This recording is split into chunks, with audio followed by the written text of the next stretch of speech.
She was mocked for her cheap dress until the billionaire CEO said, "She's my wife." Everyone froze in shock. "Hi, my beautiful, precious and loyal family. How are you today?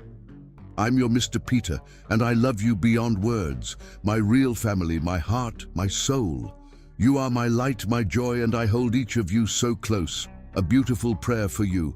May love wrap you warmly, happiness fill your heart, and peace follow you always. May every tear turn into laughter, every worry into faith, and every dream into reality.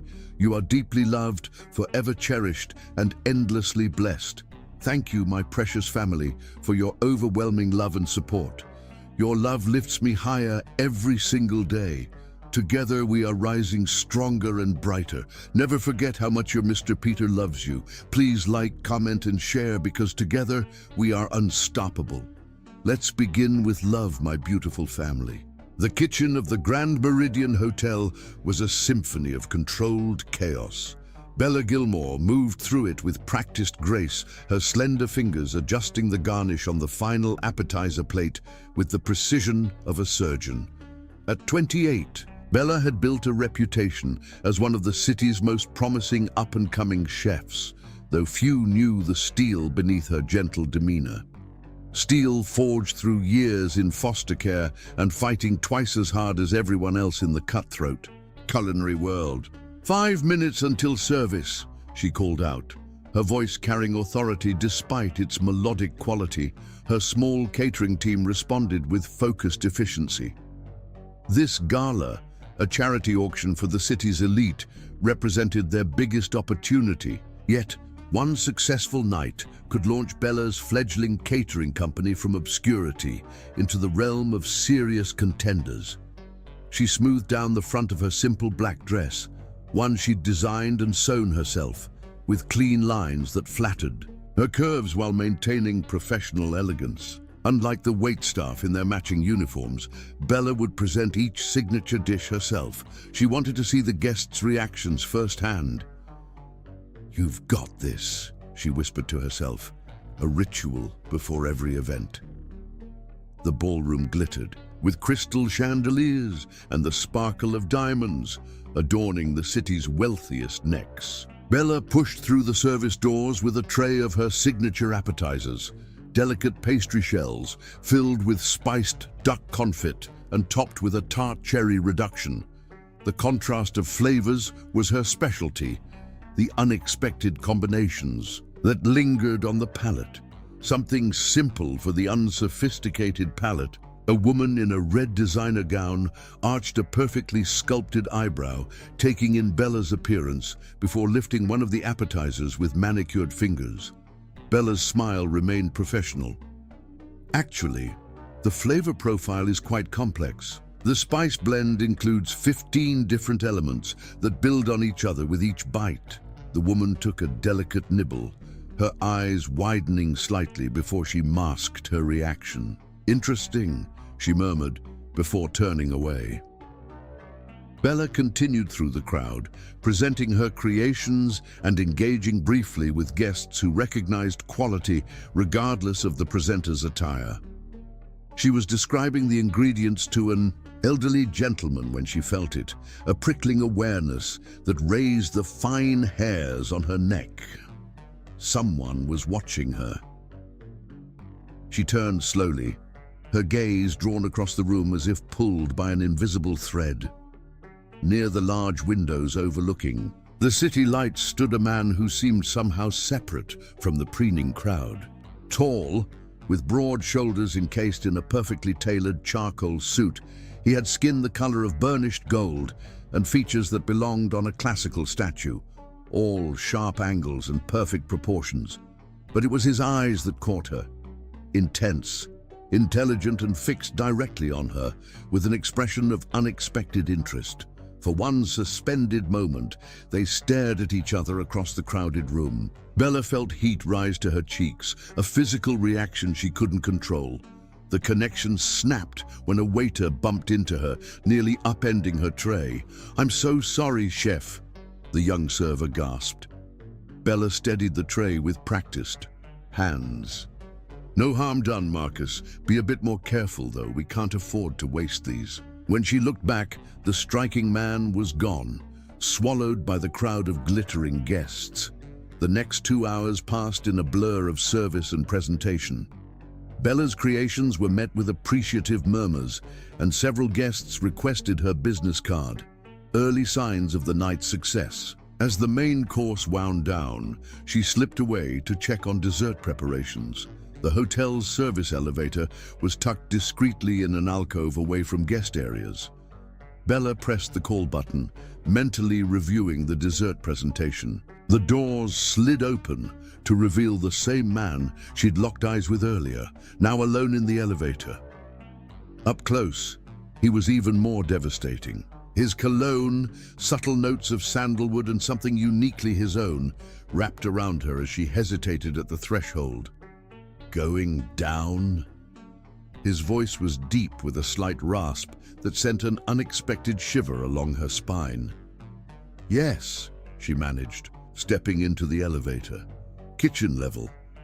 He nodded, making no move to press any button since the kitchen was already selected. The doors closed with a soft hush, sealing them in the small space together. Your appetizers were exceptional, he said after a moment. The duck confit with cherry. It was like discovering a flavor I've been searching for without realizing. Its surprise flickered across Bella's face.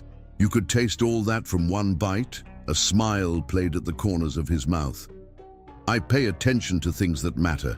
The way his eyes moved over her face made Bella acutely aware of every inch of her skin.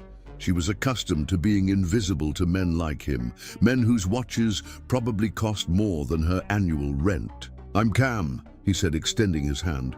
No last name, she noticed. Bella Gilmore. Her hand met his, and the contact sent a jolt of awareness straight to her core. His palm was warm, the grip firm but not overpowering. The elevator lurched, suddenly, the lights flickering before plunging them into darkness. The abrupt stop knocked Bella off balance, sending her directly against his chest. His arms came around her instinctively, steadying her. Are you okay? His voice came closer to her ear in the darkness. Yes, she whispered, acutely aware of the solid wall of his chest against her palms, the strength in the arms that held her. She should step back, create distance, but her body refused to move. The emergency lights kicked on, casting the elevator in a dim, amber glow that softened every edge and created shadows where there had been none. They stood there, neither pulling. Away, caught in a moment outside of time. I should probably... Bella began, but the words died as his gaze dropped to her lips. Probably, he agreed, not releasing her. The air between them grew charged, heavy with unspoken possibility. Bella had never experienced such an immediate, visceral reaction to anyone. Her heart hammered against her ribs, and she knew he must feel it where their bodies pressed together. This is crazy, she whispered. I don't know you, but you want to, he murmured, his certainty both arrogant and disarming because she couldn't deny the truth of it. When his head lowered toward hers, Bella knew she should turn away. Instead, she tilted her face up in silent invitation. Their lips met in a kiss that started gentle but quickly blazed into something urgent and consuming. One hand slid up her back, while the other cradled her neck as he deepened the kiss, tasting her with a thoroughness that made her knees weaken. Bella's fingers curled into the lapels of his jacket, pulling him closer as the kiss obliterated every rational thought. There was only sensation, the heat of his mouth, the strength in the body pressed against hers, the intoxicating taste of him that hinted at depths she suddenly, desperately wanted to explore. The elevator jerked back to life, with a mechanical groan, breaking them apart just as the kiss threatened to consume them completely. They stared at each other in the dim light, both breathing hard, the air between them electric with stunned awareness. The doors slid open at the kitchen level, revealing a maintenance worker and hotel manager. So sorry for the inconvenience. Yes, sir, the manager said, addressing Cam with deference that suggested he recognized him. The backup generator kicked in, but we're checking all elevators personally. No inconvenience, Cam replied, his voice remarkably steady, despite the heat still evident in his eyes as they remained fixed on Bella. Quite the opposite. Security personnel appeared behind the manager. "Sir, Mr. Reynolds is asking for you." Upstairs, something like regret flashed across Cam's features. "I have to go," he said quietly to Bella, "but this isn't over." Before she could respond, he was being ushered away, leaving Bella standing in the elevator doorway, fingers pressed to lips that still burned from his kiss, wondering what hurricane she had just encountered and why she already craved its return. Chapter 2. Irresistible Pursuit. Bella couldn't concentrate. 3 days had passed since the gala, and the memory of that elevator kiss still burned through her at unexpected moments. She'd catch herself touching her lips, remembering the taste of him. Earth to Bella. Zoe waved a hand in front of her face. "That's the second time you've added salt instead of sugar."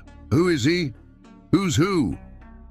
Bella turned away, busying herself with order forms. "The man who's got you walking into walls for 3 days straight."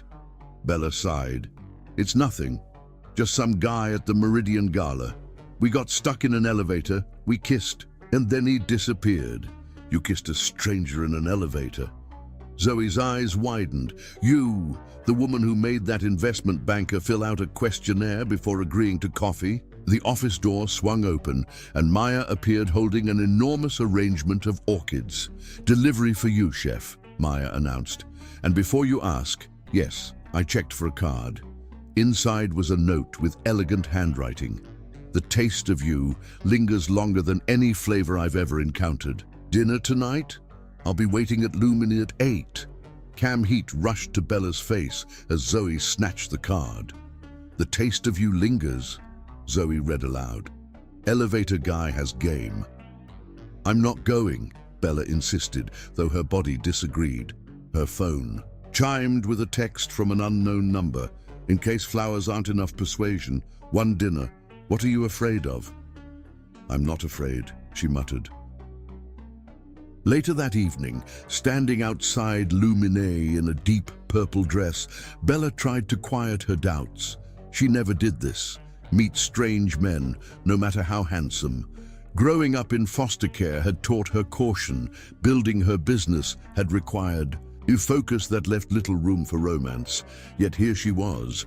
The maitre d' led her through the dimly lit restaurant to a secluded corner booth. And there he was, standing as she approached, even more devastating in dark jeans and a charcoal cashmere sweater that emphasized his broad shoulders. His eyes, a warm amber that caught the candlelight, traveled slowly from her face down her body before returning to meet her gaze, sending heat pooling low in her belly. "You came." His voice held pleased surprise. "I was curious," she admitted, "and slightly concerned about how you got my phone number." He smiled, the expression transforming his serious face.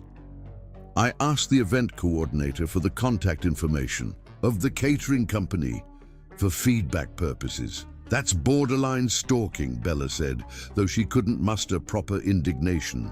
"That's resourcefulness," he countered. "Though I admit I wasn't sure you'd come." The sommelier appeared with wine that Cam must have pre-selected. Bella watched as he tasted it with practiced confidence. "Tell me something," she said after the sommelier departed. "Why go to all this trouble for a woman you met once in an elevator?" He considered her over the rim of his glass. "Because in 36 years, I've never experienced anything like what happened in that elevator." His directness was disarming. "Have you?" Bella took a sip of wine. "No," she admitted, "I haven't." Satisfaction flickered across his expression. "Then we owe it to ourselves to explore it further." Dinner progressed through exquisite courses, their conversation flowing naturally. Cam asked thoughtful questions about her business, listened with genuine interest to her culinary philosophy. Bella found herself sharing stories of her apprenticeship in Paris, the challenges of launching her business as a woman of color. "You've overcome a lot," he observed admiringly. "That takes a special kind of strength." "Necessity," she corrected. "When there's no safety net, failure isn't an option."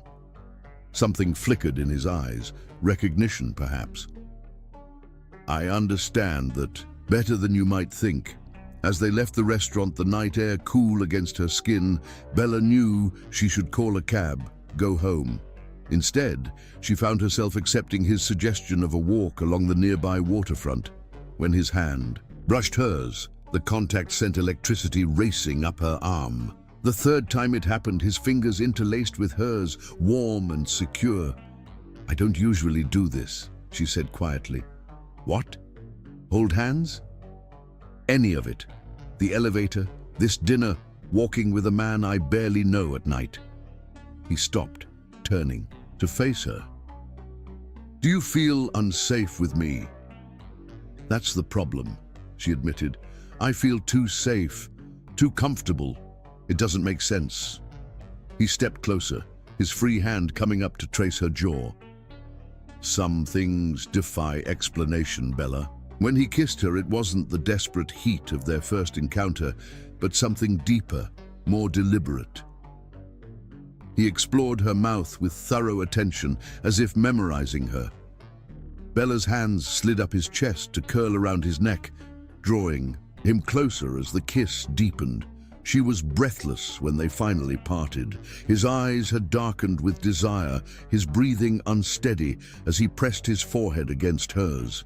"Come home with me," he said softly, the words both question and plea. Every lesson in caution Bella had ever learned screamed at her to say no.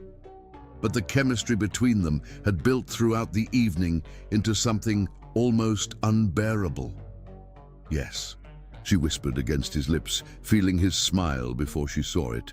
His penthouse occupied the top floor of a sleek high-rise overlooking the park. Floor-to-ceiling windows showcased the glittering cityscape, but Bella hardly noticed the multi-million-dollar view.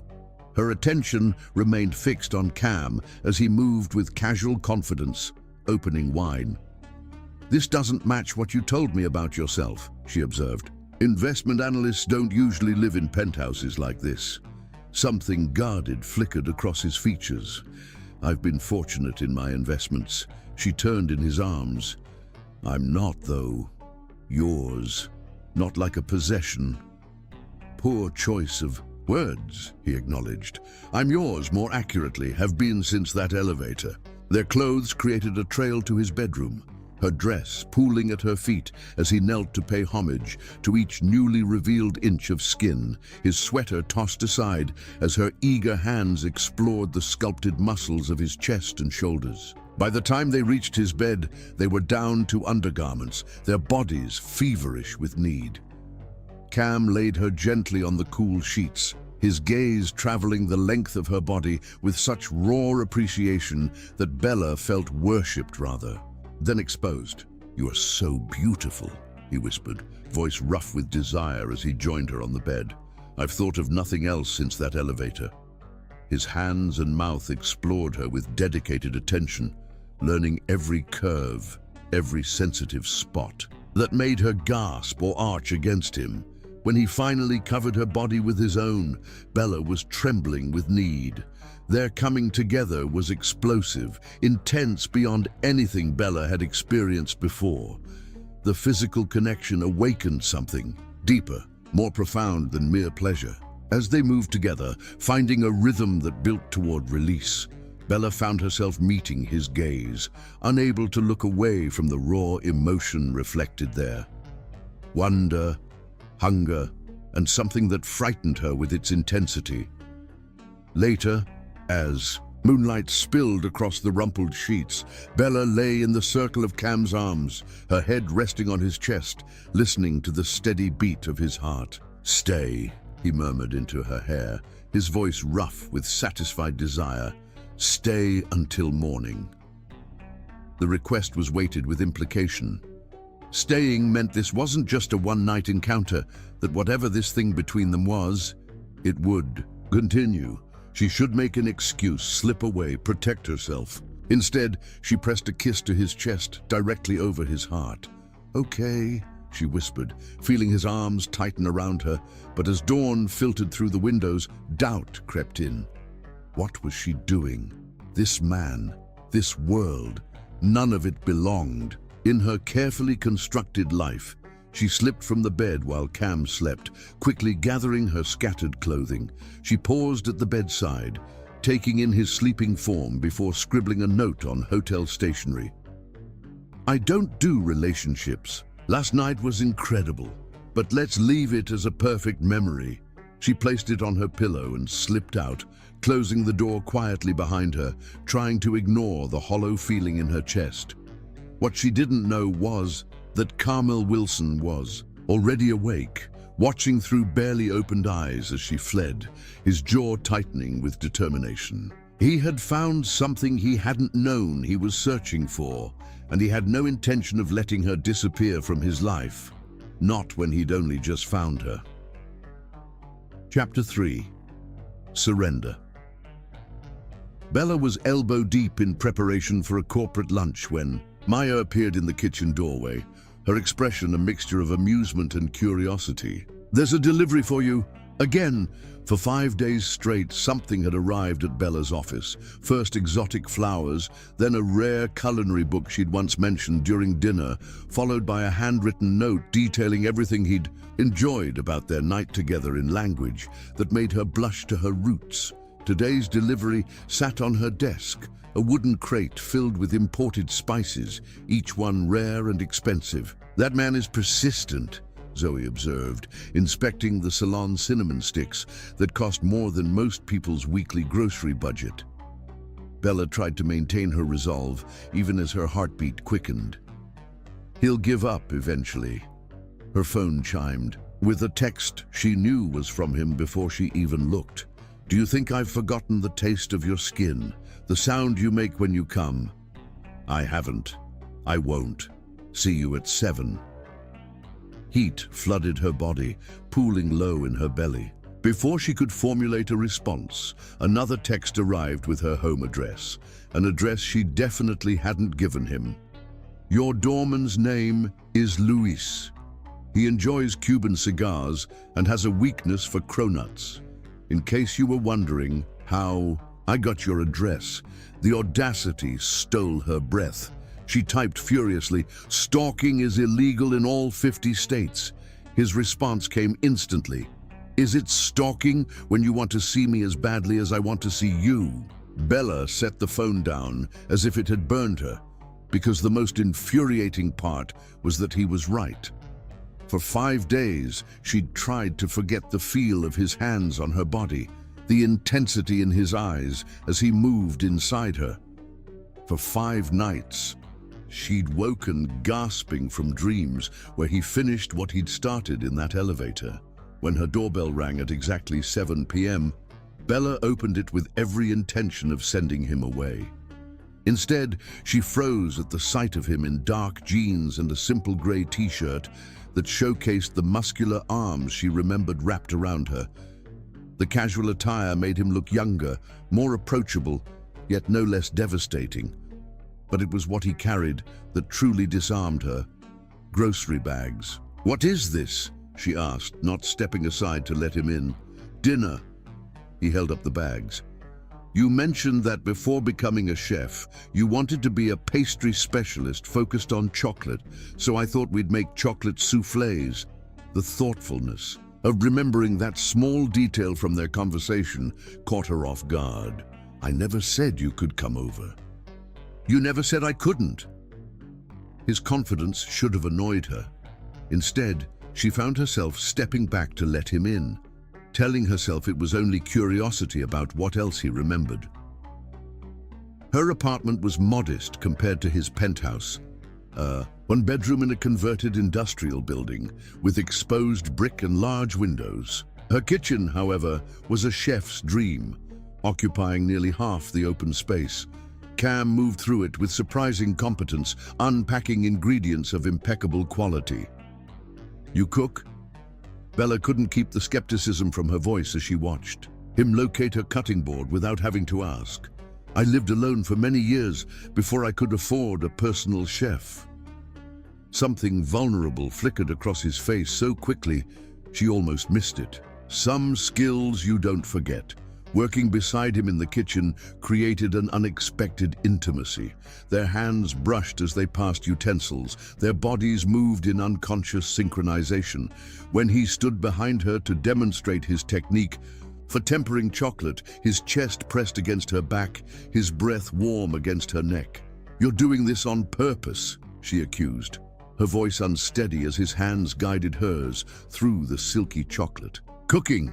His lips brushed the sensitive shell of her ear as he spoke, sending shivers down her spine.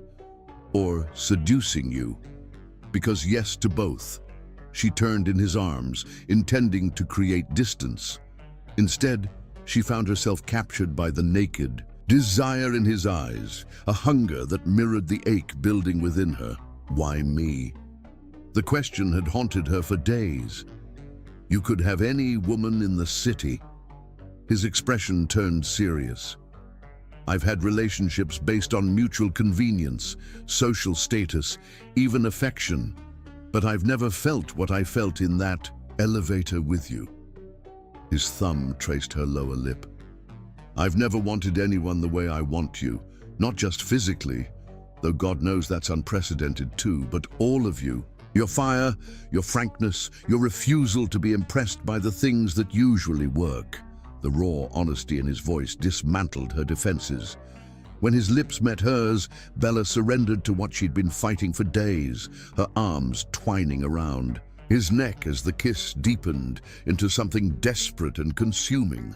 They never made it to the soufflés. Instead, they christened her kitchen counter, her dining table, and finally her bed, in a night that left them both breathless and spent.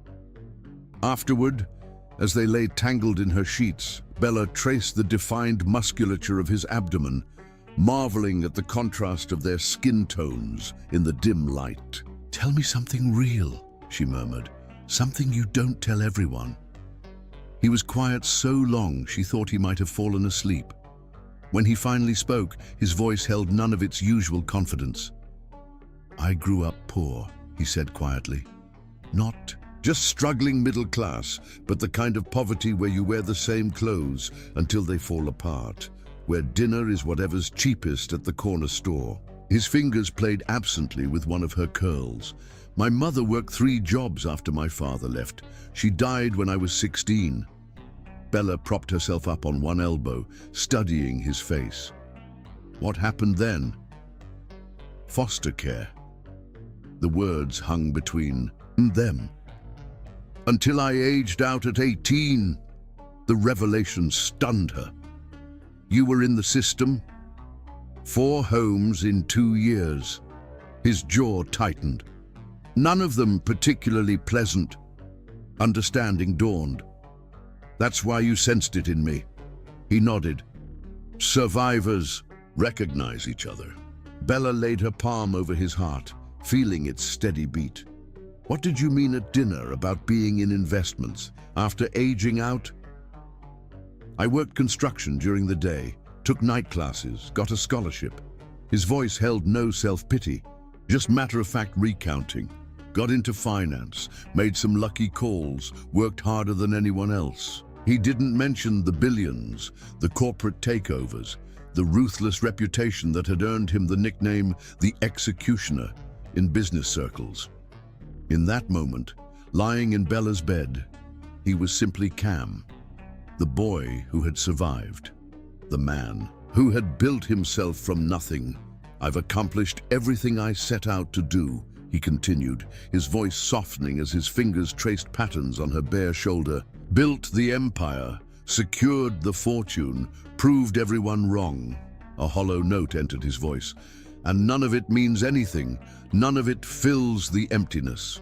The confession held such vulnerability that Bella felt her own walls crumbling. "I understand that," she whispered.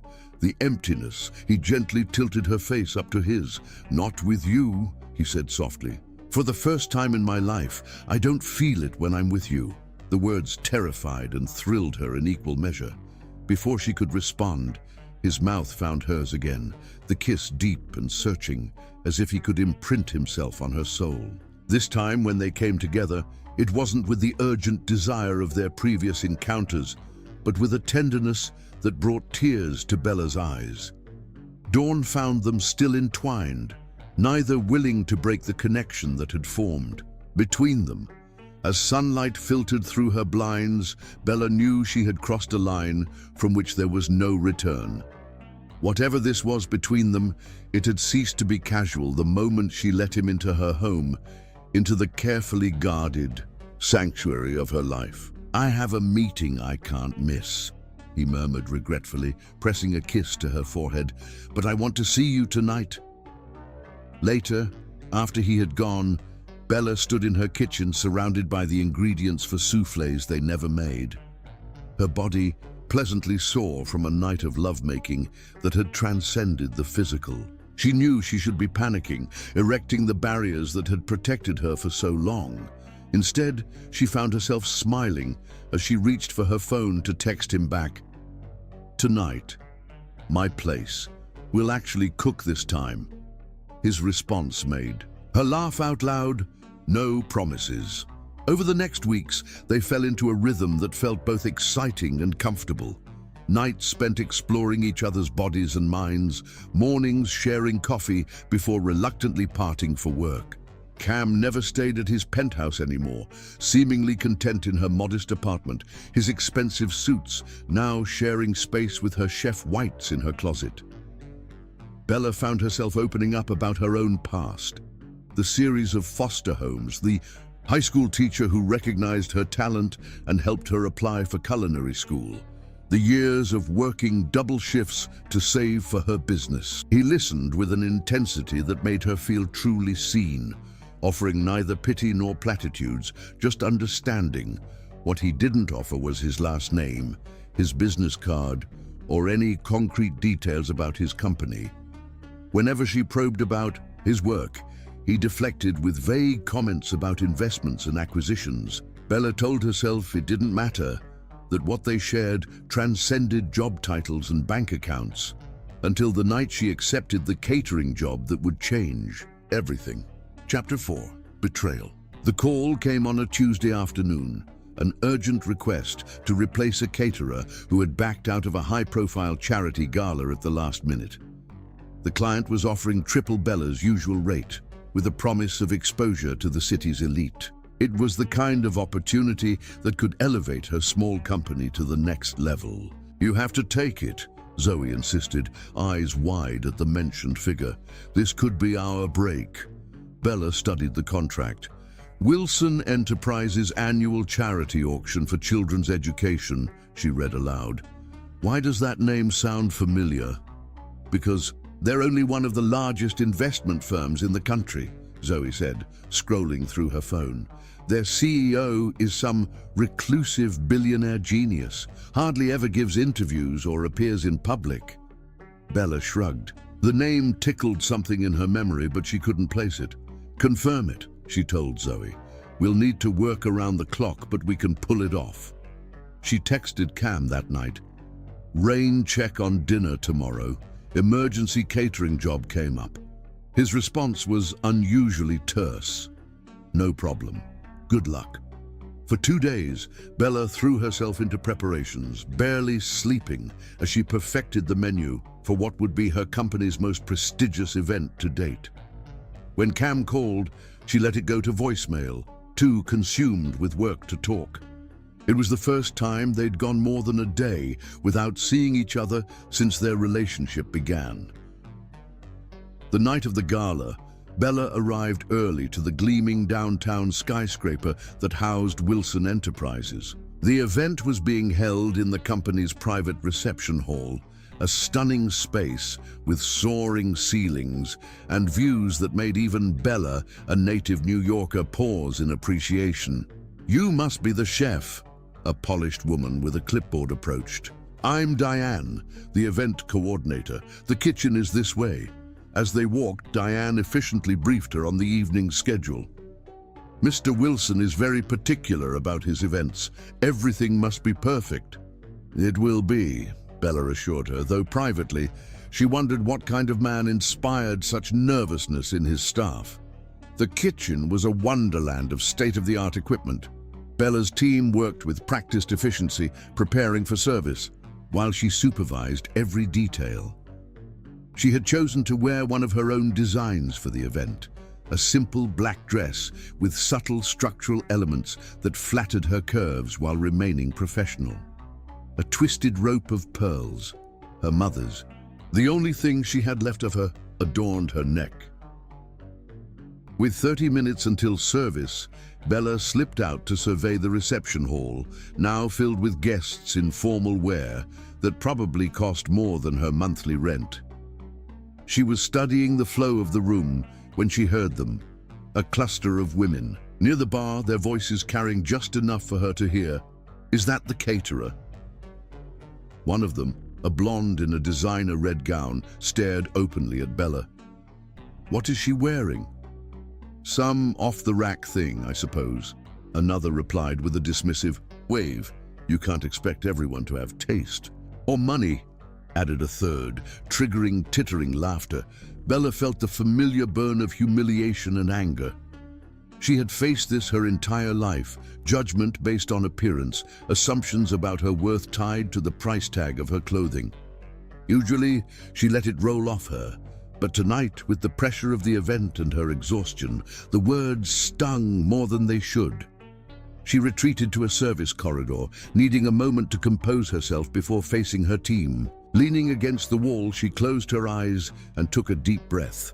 "Ladies and gentlemen," a voice announced over the PA system, "please welcome our host for the evening, the CEO of Wilson Enterprises, Mr. Carmel Wilson." Bella's eyes flew open. Something about the name. Applause erupted as a figure took the stage, and Bella's world tilted on its axis. There, dressed in an impeccable tuxedo, stood Cam, her Cam, smiling confidently at the crowd.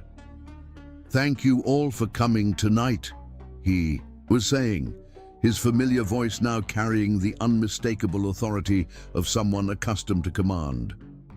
"Wilson Enterprises is proud to host our annual charity auction for children's education."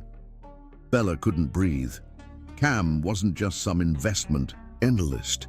He was Carmel Wilson, the reclusive billionaire CEO of a global empire. The man who had been lying to her for weeks, as if sensing her presence, his gaze swept the room and locked with hers. For a split second, shock registered on his face before he recovered, continuing his speech without missing a beat. But Bella had seen it, the flash of panic, the realization that his careful deception had unraveled. She backed away, retreating to the kitchen on unsteady legs. Her team looked up expectantly, waiting for direction, unaware that their chef's world had just imploded. "Begin service," she managed, her professional training taking over despite the chaos in her mind. For the next hour, she moved through her duties in a daze, avoiding the main hall where she might see him again. It didn't work. "Chef Gilmore," his voice low and urgent, came from behind her as she inspected a tray of desserts. "Bella, please, let me explain." She turned slowly, taking in the sight of him in his perfect tuxedo, every inch the billionaire CEO. How had she not seen it? The penthouse, the casual mentions of investments, the way doors opened for him everywhere they went. "Explain what?" Her voice was eerily calm. "That you've been lying to me since the moment we met? That you created this entire fiction about who you are?" "Not a fiction," he protested, stepping closer. "Everything I told you about my past, about my feelings, it's all true. Except the part where you're Carmel Wilson, billionaire CEO, not Cam, the investment analyst." Bella's laugh held no humor. "A minor detail," his jaw tightened. "Would you have given me a chance if you'd known who I was from the start? Or would you have assumed I was like every other rich asshole who sees women as acquisitions?" The accusation hit uncomfortably close to the truth. Bella had long ago learned to avoid men with money and power. They inevitably saw her as a novelty, an exotic adventure before returning to women from their own world. "That wasn't your decision to make," she said finally. "You took away my choice. I wanted you to know me," he said, his voice dropping to a whisper. "The real me, not the persona, not the bank account. For once in my life, I wanted someone to want me for myself." Before she could respond, the kitchen door opened and Diane appeared. "Mr. Wilson, the auction is about to begin. They're waiting for you." He didn't move, his eyes still locked on Bella's. "I'll be right there." When they were alone again, Bella shook her head. "You need to go. You have a gala to host and I have a job to finish." "Bella, please." "Go!" The word came out sharper than she intended. Something shifted in his expression, a hardening, a retreat behind walls she hadn't seen since their first meeting. With a curt nod, he turned and left. Bella made it through the rest of the evening, on autopilot, directing her team with mechanical precision, avoiding the main hall where he continued to play host. As the event wound down and guests began to depart, she oversaw the cleanup, determined to leave before having to face him again. She had just signed off on the final arrangements when a security guard approached. "Miss Gilmore, Mr. Wilson requests your presence in his office." "Tell Mr. Wilson I've finished my contracted duties," she replied coldly. The guard looked uncomfortable. He was very insistent. Part of her wanted to refuse, to walk out and never look back. But another part, the part that had woken in his arms, that had shared whispered confidences in the dark, needed closure. Fine. The elevator required a key card to access the executive floor. As they ascended, Bella's reflection in the polished doors showed a woman she barely recognized, composed on the surface, but with eyes that revealed the storm within. Carmel's office occupied the corner of the top floor, with floor-to-ceiling windows showcasing the city he effectively owned. He stood with his back to the door, jacket removed, shoulders tense beneath his white shirt. "You can go," he told the guard without turning around.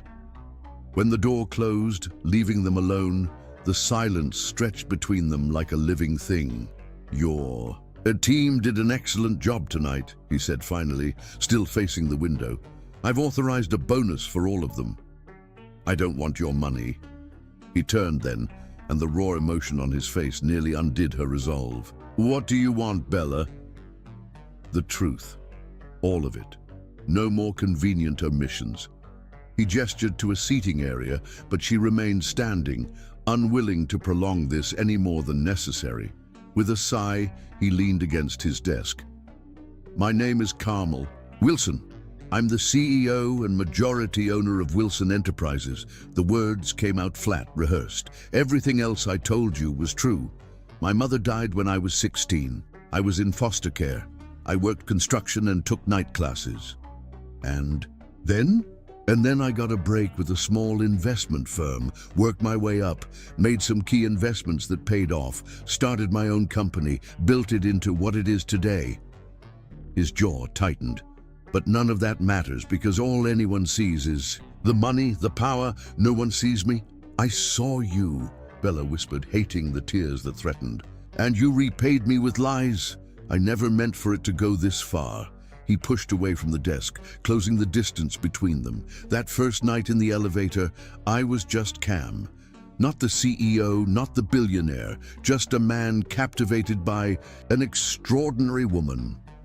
His voice softened. "And then I couldn't figure out how to tell you without losing you. So, instead, you let me find out like this?"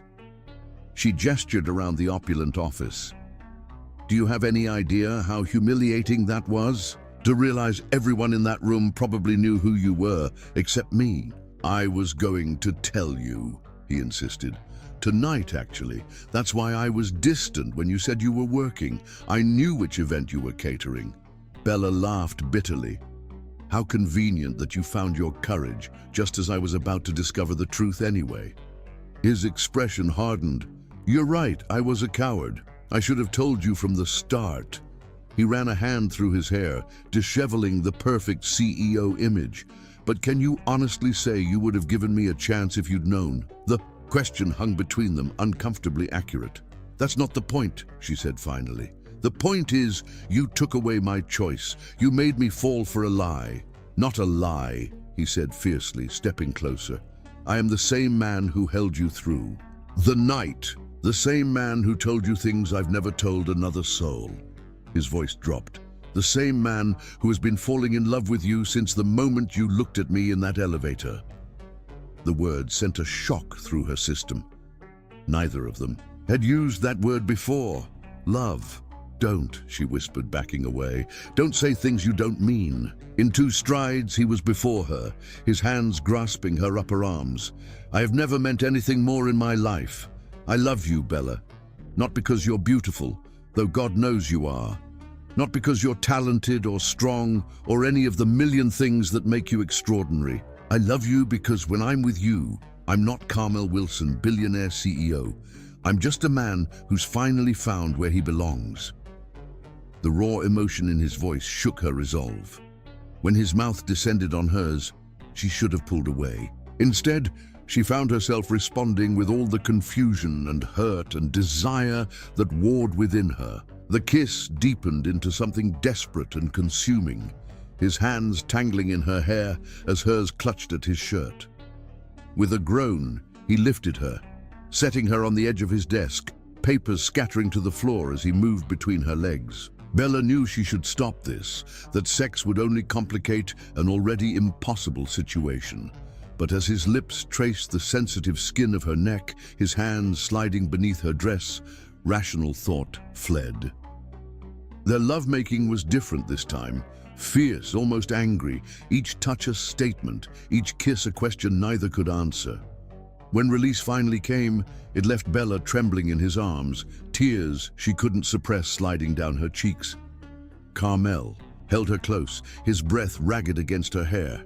"Stay," he whispered, "stay with me. Let me show you who I really am. All of me this time." The plea broke through the last of her defenses. Gently, she pushed him back, straightening her dress. With trembling hands, "I can't," she said softly. "I need time, space." Pain flashed across his face, quickly masked behind the practiced control of a man accustomed to hiding vulnerability. "How much time?" "I don't know." She slid off the desk, gathering her dignity. Around her like armor. "I don't know if there's any coming back from this." He nodded once, jaw tight. "I understand." She nearly broke at the resignation in his voice, the way he stepped back to let her pass. At the door, she paused, unable to leave without one last look at the man who had simultaneously awakened and shattered her heart. "You know what the worst part is?" she said quietly, voice thick with emotion.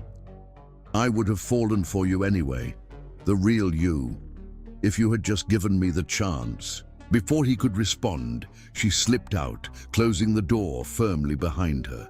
It wasn't until she was in the taxi heading home that she allowed herself to break down, sobs racking her body as the city lights blurred through her tears.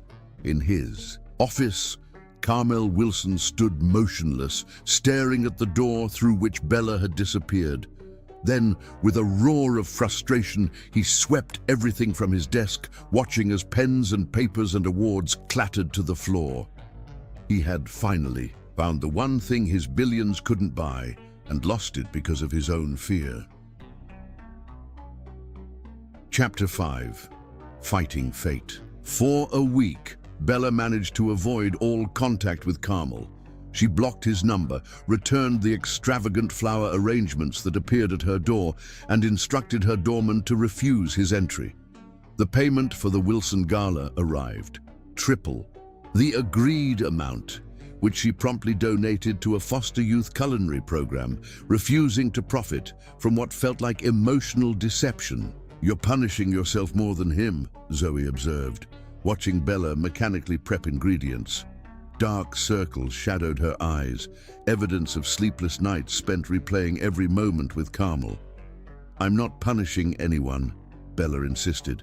the knife in her hand, moving with perhaps more force than necessary. "I'm moving on." But moving on proved impossible when her phone rang with a call from Mercy Hospital. Her foster sister, Tasha, had been rushed to the emergency room with acute appendicitis. "We need to operate immediately," the doctor explained when Bella arrived. Only later, as Tasha slept in recovery, did the financial reality hit. Tasha had no insurance.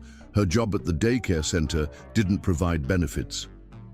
The hospital administrator's expression was sympathetic but firm as she outlined the costs. Bella thought of her business account, already stretched thin. It wasn't enough.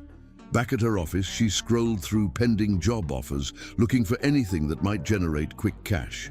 One name stood out: Vincenzo Moretti, owner of Club Noir, a high-end establishment with rumored mob connections. "Mr. Moretti, this is Bella Gilmore. I understand you're still looking for a caterer for your anniversary event." His voice oozed satisfaction. "Indeed, Ms. Gilmore, though my offer expires tonight." "I'll take it." The fee was substantial, enough to cover a significant portion of Tasha's medical bills. Bella pushed away her unease. One night, one job. She could handle anything for her sister.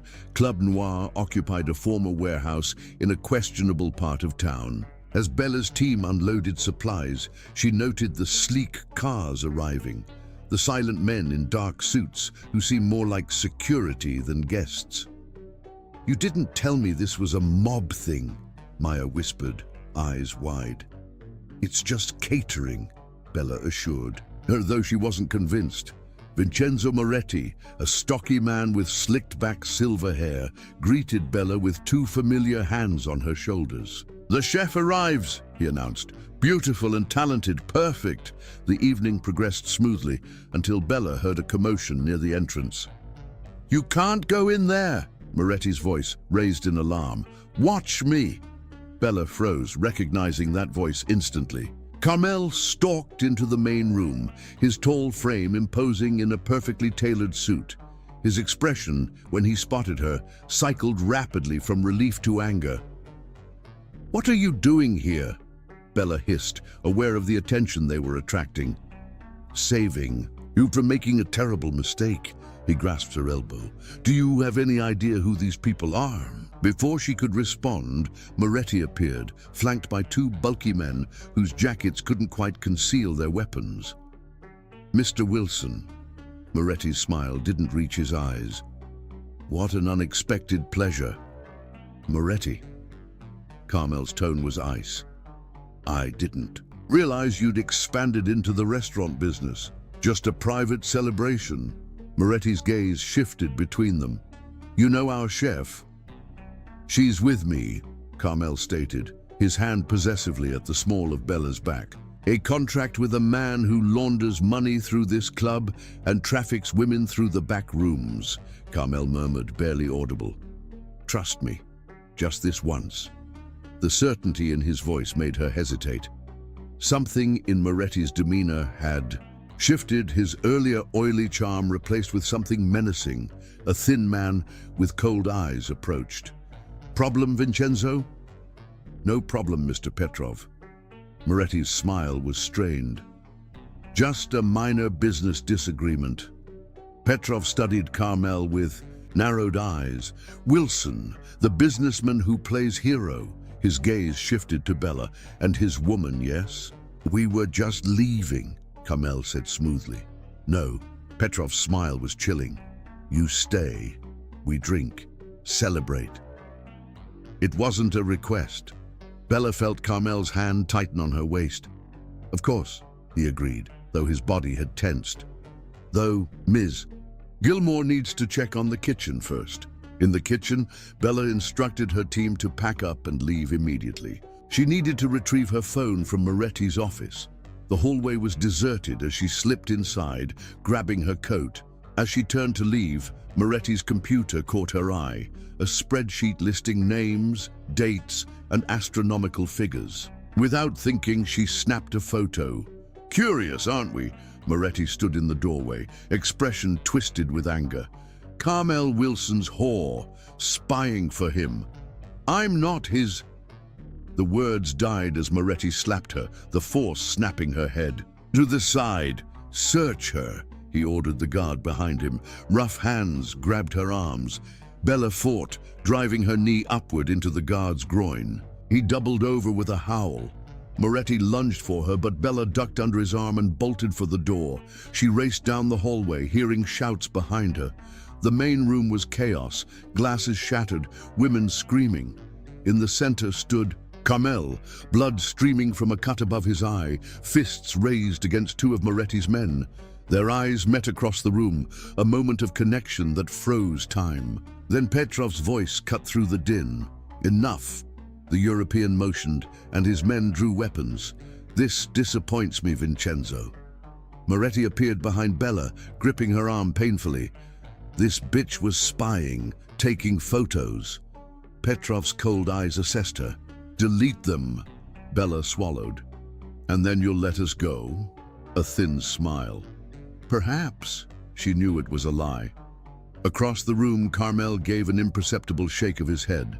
The photos are already uploaded to cloud storage, he called out. And I have a security team outside who will enter if we don't exit in the next 2 minutes. Bluff or truth? Bella couldn't tell, but Petrov hesitated, glancing toward the windows. Check the street, he ordered one of his men. The man whispered something in Petrov's ear after returning. The European's expression soured. Let them go, he ordered after a moment. This place is compromised now. The grip on Bella's arm loosened. She moved immediately to Carmel's side, noting how he swayed slightly, one arm wrapped protectively around his ribs. Walk, don't run, he murmured as they moved toward the exit. Don't look back. The night air hit Bella's face as they emerged. Carmel's sleek black car idled at the curb, driver standing alert beside it. Are you hurt? And Carmel asked once they were inside, his eyes scanning her face, lingering on the red mark from Moretti's slap. I'll live. His smile was grim, though my ribs might disagree. As adrenaline began to fade, anger took its place. What were you thinking? She demanded. You could have been killed. Me. His eyebrows shot up. You're the one who took a job catering for the Russian mob. I didn't know. Bullshit. His voice hardened. You knew exactly who Moretti was. That's why you turned him down twice before. Bella stared at him. How do you know that? I might have looked into your client list when we first met. Unbelievable. She turned away. Your stalking habits just keep getting creepier. Says the woman who would be floating in the East River right now if I hadn't shown up. Despite his harsh words, his hand reached for hers. What were you thinking, Bella? The concern in his voice broke through her anger. Tasha's in the hospital. Appendicitis. The bills. Her voice cracked. I needed the money. Understanding dawned in his eyes. Why didn't you call me? Because I don't want your money. The words burst out. I don't want to be one more problem you can solve by throwing cash at it. So instead you risked your life with gangsters. His laugh held no humor. Brilliant logic. The car turned onto a private road, winding through dense forest. Moonlight filtered through the trees, casting dappled shadows across Carmel's face. My place upstate, he explained. It's secure. Moretti has connections. We need to lie low until I can handle the situation. I need to check on Tasha, already taken care of. I had my assistant arrange private nursing care and cover all expenses. He raised a hand at her protest. Consider it a loan if your pride demands it. Inside his modern forest retreat, Carmel moved with efficient familiarity, leading her to a spacious bathroom where a first aid kit awaited. Without asking, Bella dampened a cloth and began gently cleaning the cut above his eye. You'll need stitches, she murmured, focusing on the task rather than the intimacy of standing between his legs as he sat on the edge of the marble tub. It can wait. His eyes never left her face as she worked, his hands resting lightly on her. Hips, why did you really come tonight? She asked finally. The truth. He was silent for a long moment. "Because the thought of you in danger terrifies me more than anything I've ever faced." His hands tightened slightly. "Because I can't eat or sleep or function knowing you're out there hating me." "I don't hate you." The admission cost her. "I want to. It would be easier." "Easier than what?" "Than loving you." The words slipped out before she could stop them. "Than missing you every second while knowing I can never trust you again." His breath caught. Slowly, he stood, bringing their bodies together, one hand rising to cradle her face. "You love me?" The vulnerability in his voice undid her. "Yes," she whispered. "God help me, I do." His mouth found hers with desperate hunger, his arms enfolding her as if she might disappear. Bella melted into him, all the hurt and anger of the past week dissolving under the onslaught of sensation. Her hands fisted in his shirt, pulling him in closer. He broke the kiss, his forehead resting against hers. "I love you, Bella, more than I've ever loved anyone or anything." His voice rough with emotion. "I'll spend every day earning back your trust if you'll let me."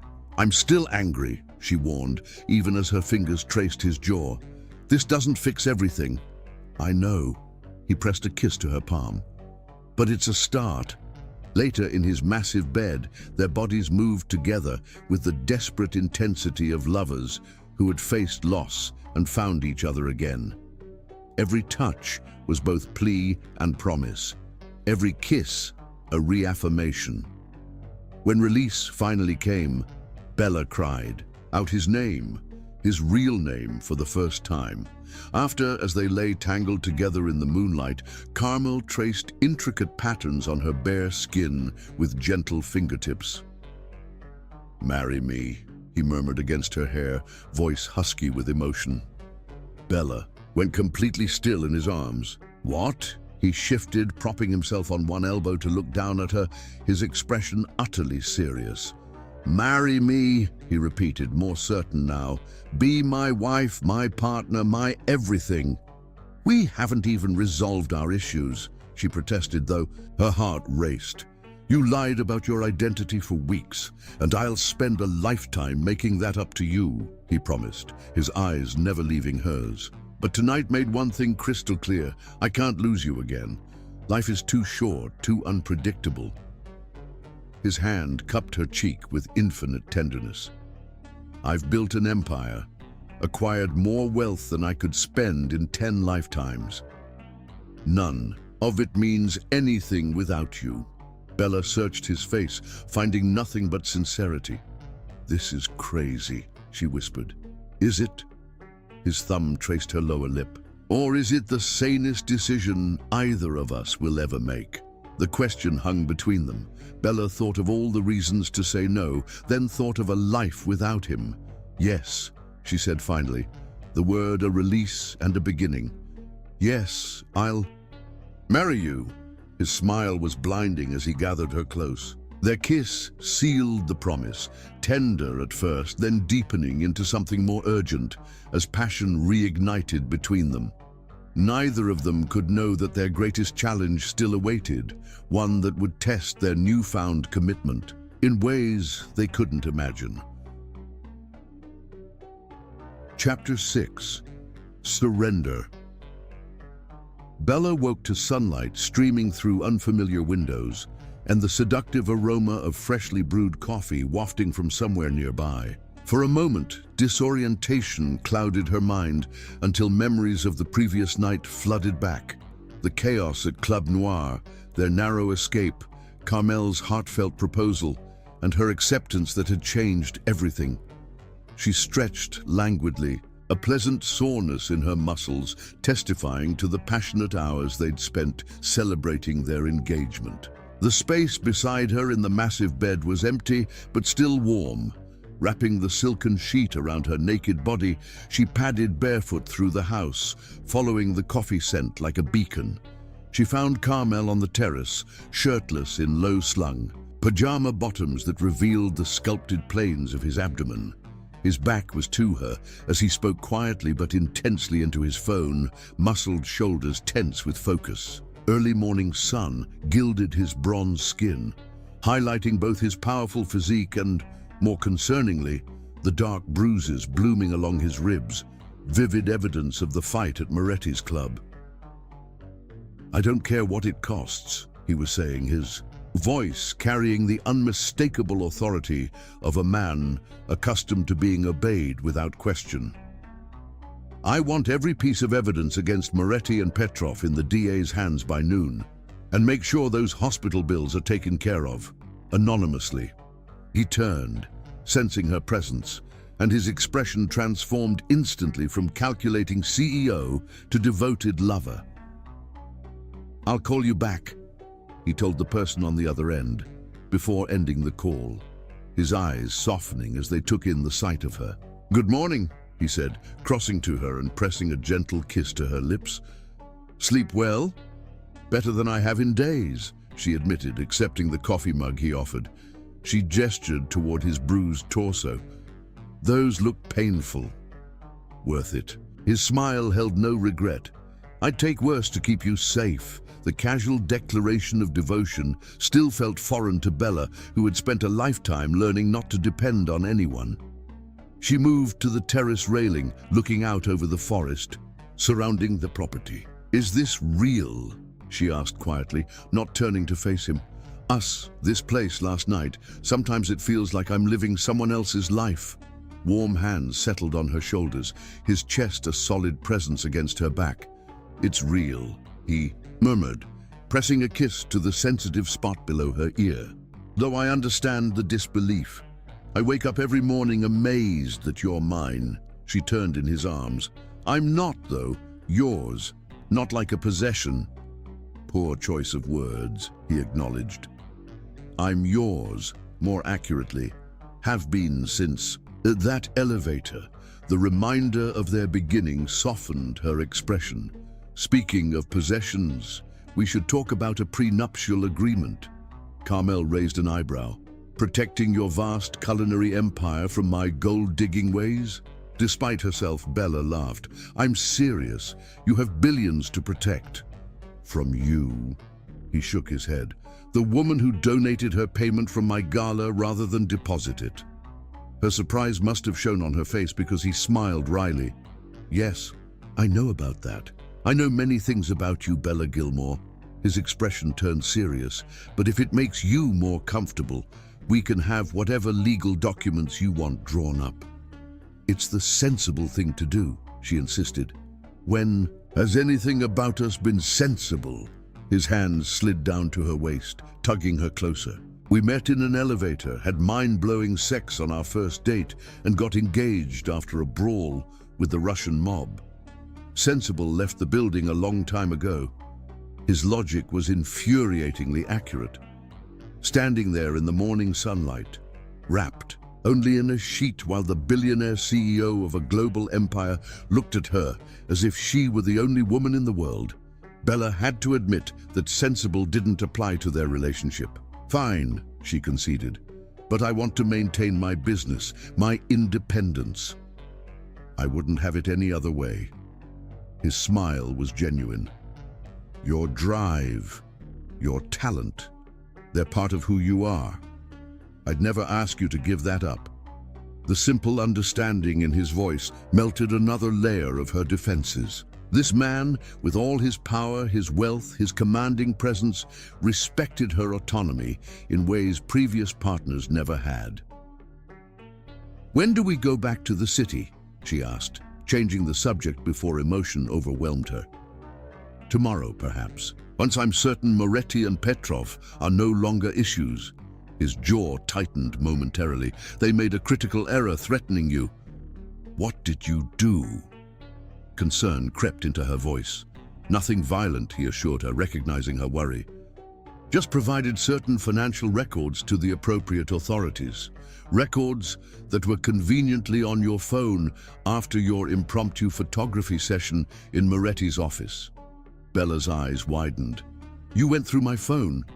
"You were sleeping," he said unapologetically. And those photos were evidence of money laundering on a massive scale. The kind of evidence that will keep Moretti and his associates occupied with legal troubles for the foreseeable future. She should have been angry at the invasion of privacy, but found herself more impressed by his efficiency. Remind me never to get on your bad side. Not possible. His hands slid lower, untucking the sheet from where she'd secured it. You occupy a very, very good side. His lips found hers, morning coffee forgotten, as desire sparked between them again. With deliberate slowness, he unwrapped her like a precious gift, the sheet pooling at her feet as he lifted her onto the terrace table, his mouth trailing down her throat to her breasts. Someone could see, she gasped, even as her legs wrapped around his waist. Private property, miles from the nearest neighbor. His voice was rough with want. Though if exhibitionism concerns you, we have about 30 other rooms to christen. The Beale. Playfulness was new, a side of him she hadn't seen before. This wasn't the controlled CEO, or even the intense lover she'd come to know, but someone lighter, happier. The realization that she was the cause of that transformation sent warmth spreading through her that had nothing to do with physical desire. Let's start here, she decided, pulling him closer.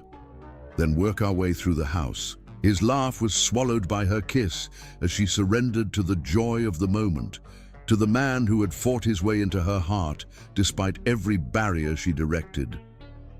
Later, after they'd made good on her suggestion in both the kitchen and the library, they lay tangled together on a plush rug before a crackling fire. Outside, rain had replaced the morning sunshine, pattering against the windows in a soothing rhythm. Tell me about your childhood home, Bella asked, her head pillowed on his chest. The real one, not the penthouse.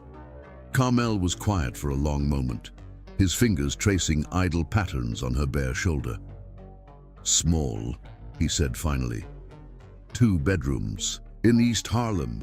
My mother kept it spotless, despite working 3 jobs, always smelled like lemon furniture polish and whatever she was cooking. The wistfulness in his voice tugged at Bella's heart.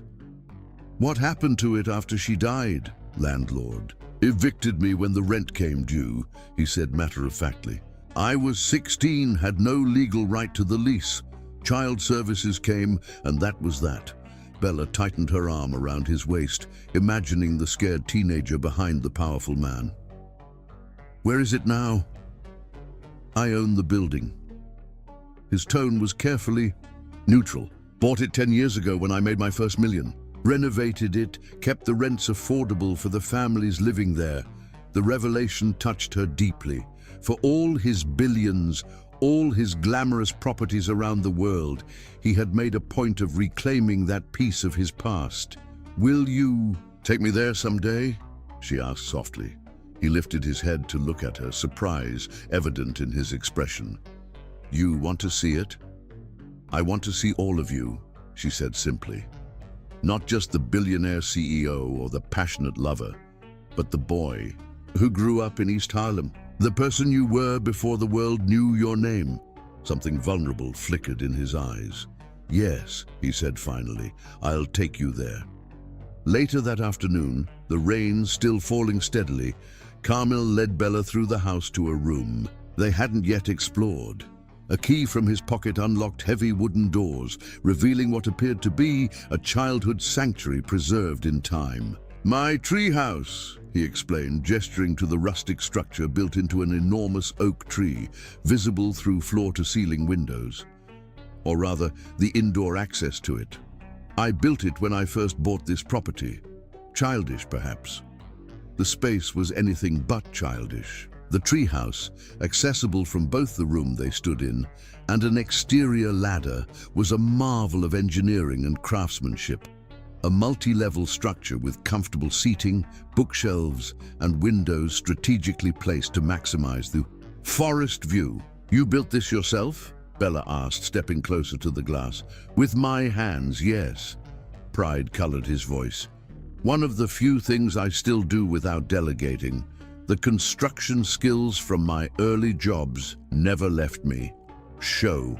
Me, she said, turning to him with genuine interest. Surprise and pleasure mingled in his expression. Taking her hand, he led her through a door that opened directly into the treehouse. Despite the rain pattering on the roof, the interior remained dry and welcoming. Built-in benches lined the walls, covered with comfortable cushions, while shelves held an eclectic collection of books, everything from engineering texts to classic literature. "It's magnificent," Bella said honestly, running her hand along a perfectly joined piece of woodwork. "I never would have guessed the fearsome Carmel Wilson spent his free time building tree houses." "No one knows." He moved to stand behind her, arms encircling her waist. "Only you." The simple statement held profound meaning. This man, who guarded his privacy with the ferocity of a lion, was showing her a side of himself no one else had seen. The trust implicit in the gesture moved her deeply. "Thank you," she said softly, turning in his arms. "For letting me see this. For letting me see you." His answer was a kiss, gentle at first, then deepening as the rain intensified outside. Their coming together was explosive, intense beyond anything Bella had experienced before. The physical connection awakened something, deeper, more profound than mere pleasure. As they moved together, finding a rhythm that built toward release, Bella found herself meeting his gaze, unable to look away from the raw emotion she saw reflected there. Wonder, hunger, and something that frightened her with its intensity. Later, as moonlight spilled across the rumpled sheets, Bella lay in the circle of Cam's arms, her head resting on his chest, listening to the steady beat of his heart. His fingers traced lazy patterns on her bare shoulder, the gentle touch at odds with the passionate man who had claimed her body so thoroughly. "Stay," he murmured into her hair, his voice rough with satisfied desire. "Stay until morning." The request was simple, but weighted with implication. Bella knew that staying meant this wasn't just a one-night encounter, that whatever this thing between them was, it would continue beyond tonight. "We should get married here," she said suddenly, the idea feeling absolutely right in her heart. Not in some elaborate ceremony for the society pages, but here, in your treehouse, something intimate and real that belongs only to us. Carmel lifted his head to look at her, surprise giving way to a profound joy that transformed his features, making him appear younger, almost boyish in his delight. "You're serious?" "Completely." She traced the strong line of his jaw with her fingertip, feeling the slight roughness of evening stubble beneath her touch. "This place is the real you, not the penthouse, not the office tower with your name on it. This is where you're truly yourself. Why start our marriage anywhere else?" The emotion that filled his eyes nearly undid her, a vulnerability and gratitude, so deep it made her throat tighten with answering emotion. Without a word, he kissed her with such tender reverence it brought unexpected tears to her eyes. "When?" he asked, his voice rough. "Now," she said, surprising herself with the certainty. "Today, just us, making promises we intend to keep." "Isn't that what you said?" For a moment he seemed speechless, a rare occurrence for a man who commanded boardrooms and navigated high-stakes negotiations daily. "What about a license? Witnesses? All the legal requirements?" he asked finally.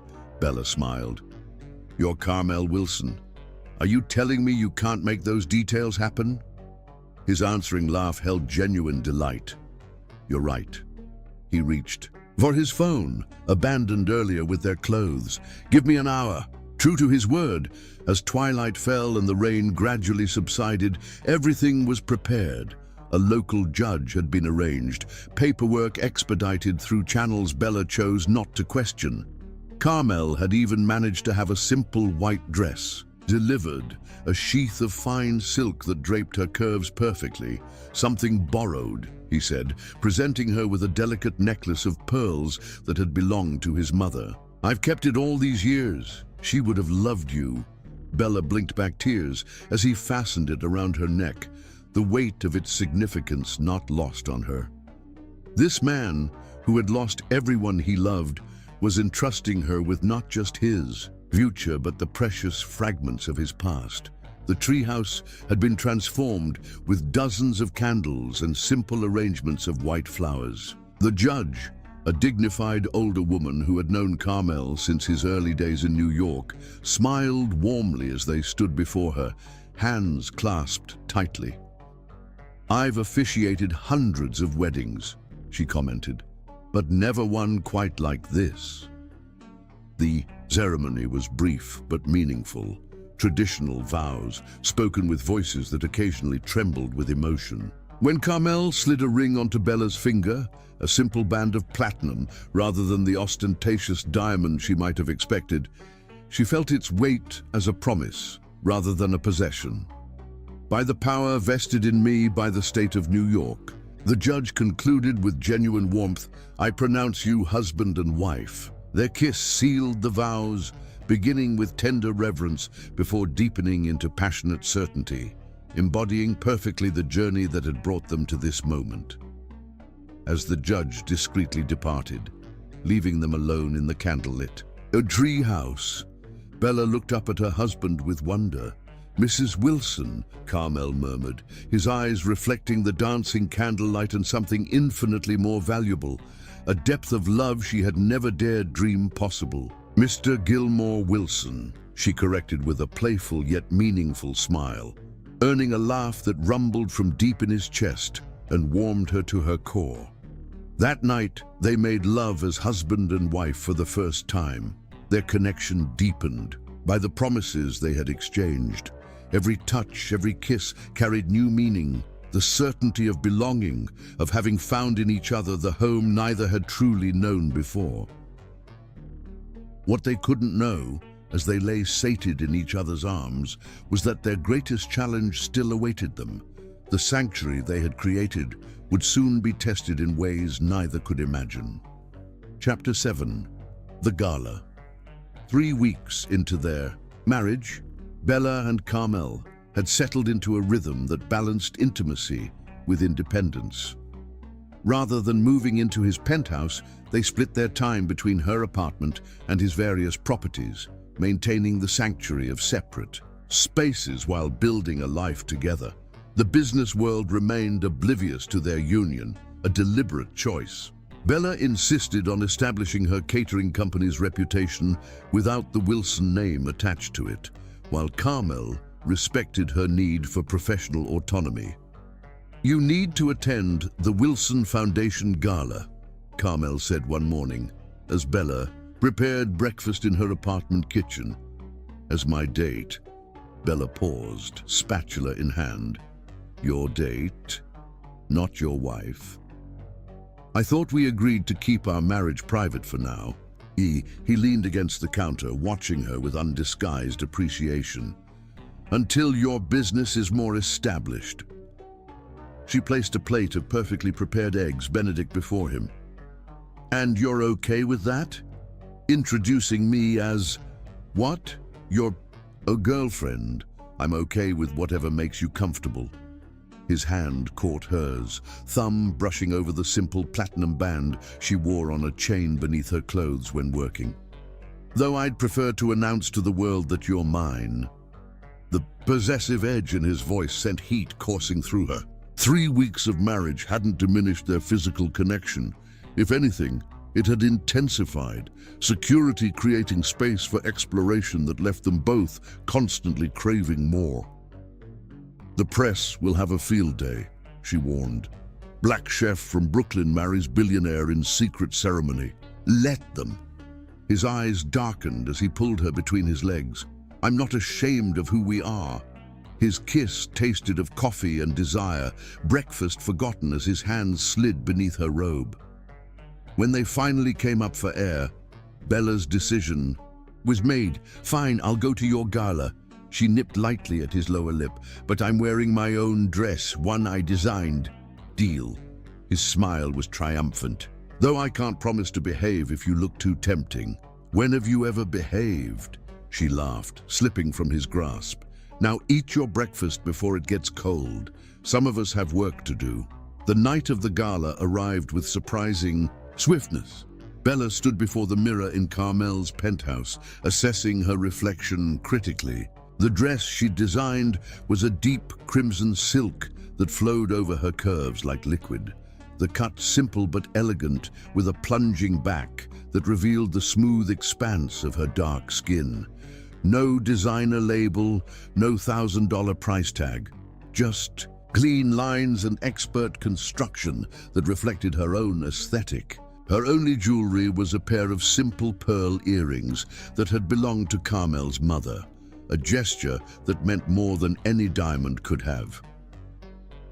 "You're going to cause a riot," Carmel said from the doorway, his expression making her skin flush. With warmth, in his tuxedo, he looked every inch the billionaire CEO, powerful, commanding, devastatingly handsome. Sometimes Bella still couldn't believe this man, who could have anyone, had chosen her. "You don't think it's too simple?" she asked, smoothing the fabric. "Most women will be dripping in designer labels. Most women aren't you." He crossed to stand behind her, their eyes meeting in the mirror. "Most women are trying to prove their worth through what they wear." His lips brushed the sensitive skin below her ear. "You've never needed to." The journey to the venue was quiet, an undercurrent of tension building between them. This would be their first public appearance as a couple, stepping out from the private cocoon they'd created. Bella felt the weight of impending scrutiny, the assumptions, the judgment, the inevitable questions about gold digging and social climbing. "Second thoughts?" Carmel asked as the car pulled up to the red carpet. "No." She squared her shoulders. "Just preparing for battle." His laugh was warm with understanding. "Remember, these people fear me more than you fear them." He squeezed her hand. "And I adore you in a way none of them have ever experienced." With cameras flashing, they entered the glittering ballroom arm in arm. The elite of New York's social scene filled the space, champagne flowing freely as millions were pledged to the Wilson Foundation's educational initiatives. Whispers followed their progress across the room, curious, speculative, occasionally. Envious glances directed at Bella and the possessive hand Carmel kept at the small of her back. Who is she? Where did he find her? What is she wearing? The murmurs were just audible enough to reach her ears, but Bella held her head high, focusing on Carmel's steady presence beside her. When he was pulled away for business discussions, she found herself momentarily alone at the edge of the crowd, an island of calm in the sea of social maneuvering. "So you're Carmel's latest distraction?" The voice came from behind her. Cultured, female, dripping with condescension. Bella turned to find herself facing three women, all impeccably dressed in designer gowns, all studying her with the predatory focus of lionesses spotting a gazelle. "I'm sorry." Bella kept her voice pleasant, professional. "Valencia Sinclair." The woman in the center extended a manicured hand, her smile not reaching her eyes. "An old friend of Carmel's." The emphasis on friend made the implication clear. This was an ex marking territory. Bella Gilmore. She accepted the handshake briefly, noting the slight surprise that flickered across Valencia's face at her lack of intimidation. "That's an interesting choice." Valencia's gaze slid dismissively over Bella's dress. Was the boutique having a sale? Titters of laughter from her companions made Bella's spine stiffen, but she maintained her composure. "I designed it myself, actually." "How crafty," one of the other women remarked. "Like those DIY videos online. Though perhaps with a bit more budget next time, the stitching along the hem is rather obvious." Bella had faced this type of woman her entire life. Those who measured worth by price tags and pedigrees, who wielded privilege as a weapon. Usually she walked away, refusing to engage. But something about standing in Carmel's world, representing not just herself, but their partnership, made retreat impossible. "I find quality isn't always about what you spend," she said calmly. "Sometimes It's about understanding true value. Valencia's perfectly sculpted eyebrow arched. And what would a caterer know about value, especially when it comes to a man like Carmel Wilson? The jab revealed more than Valencia intended. She'd researched. Bella knew her profession. The realization was almost amusing. I wonder, Bella mused, do you always evaluate people based on their net worth? It must be exhausting, constantly calculating whether someone deserves your attention. Valencia's smile tightened. Don't mistake this for jealousy, darling. We've all seen Carmel's philanthropic projects before. Her gaze swept over Bella again, lingering pointedly on her skin, though he usually prefers more traditional choices. The racist undertone made Bella's blood boil, but she maintained her outward calm. How fortunate that Carmel values originality. Then, let's be clear. Valencia stepped closer, voice lowering to ensure only Bella could hear, her breath carrying the sharp scent of expensive champagne. You're a temporary amusement. Once the novelty wears off, he'll return to his own kind. He always does. The words struck with calculated precision, designed to wound. Before Bella could formulate a response, fate intervened in the form of a champagne flute that seemingly materialized against Valencia's sleeve, spilling golden liquid down her designer gown. The woman holding the glass, Bella recognized her as the wife of one of Carmel's executives, offered profuse apologies that barely masked her satisfaction. Oh, Valencia, how clumsy of me. And on such an expensive dress. She shot Bella a lightning-quick wink of solidarity before hustling the sputtering Valencia toward the restrooms. The momentary reprieve allowed Bella to retreat to a quieter corner of the ballroom, her composure finally cracking as the venomous words replayed in her mind. Was this what integration into Carmel's world would mean? Constant scrutiny, thinly veiled racism, assumptions about her worth. Are you all right? She turned to find a distinguished older woman watching her with kind eyes, Judge Fowler. Bella recognized the woman who had married them in the treehouse. I didn't realize you'd be here. Carmel invites me every year, though I rarely attend. These circuses. Her shrewd gaze took in Bella's expression. I see you've met the Valencia contingent. That obvious.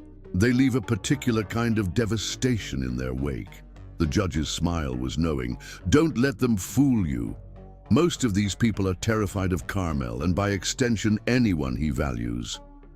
Before Bella could respond, a commotion near the main entrance drew their attention. Valencia had returned, her gown still bearing the champagne stain, her face contorted with malicious glee as she addressed a gathering crowd. Carmel's little secret is out, she announced, voice carrying. Across the suddenly quieted room, his exotic pet project isn't just warming his bed, she's a charity case. Her sister was hospitalized with no insurance. Guess who paid the bills? The murmurs rippled through the crowd, all eyes turning to search for Bella, who stood frozen in shock. How had Valencia discovered that information? But wait, it gets better, Valencia continued, clearly enjoying her moment in the spotlight. Our little cater waiter was caught working for Vincenzo Moretti.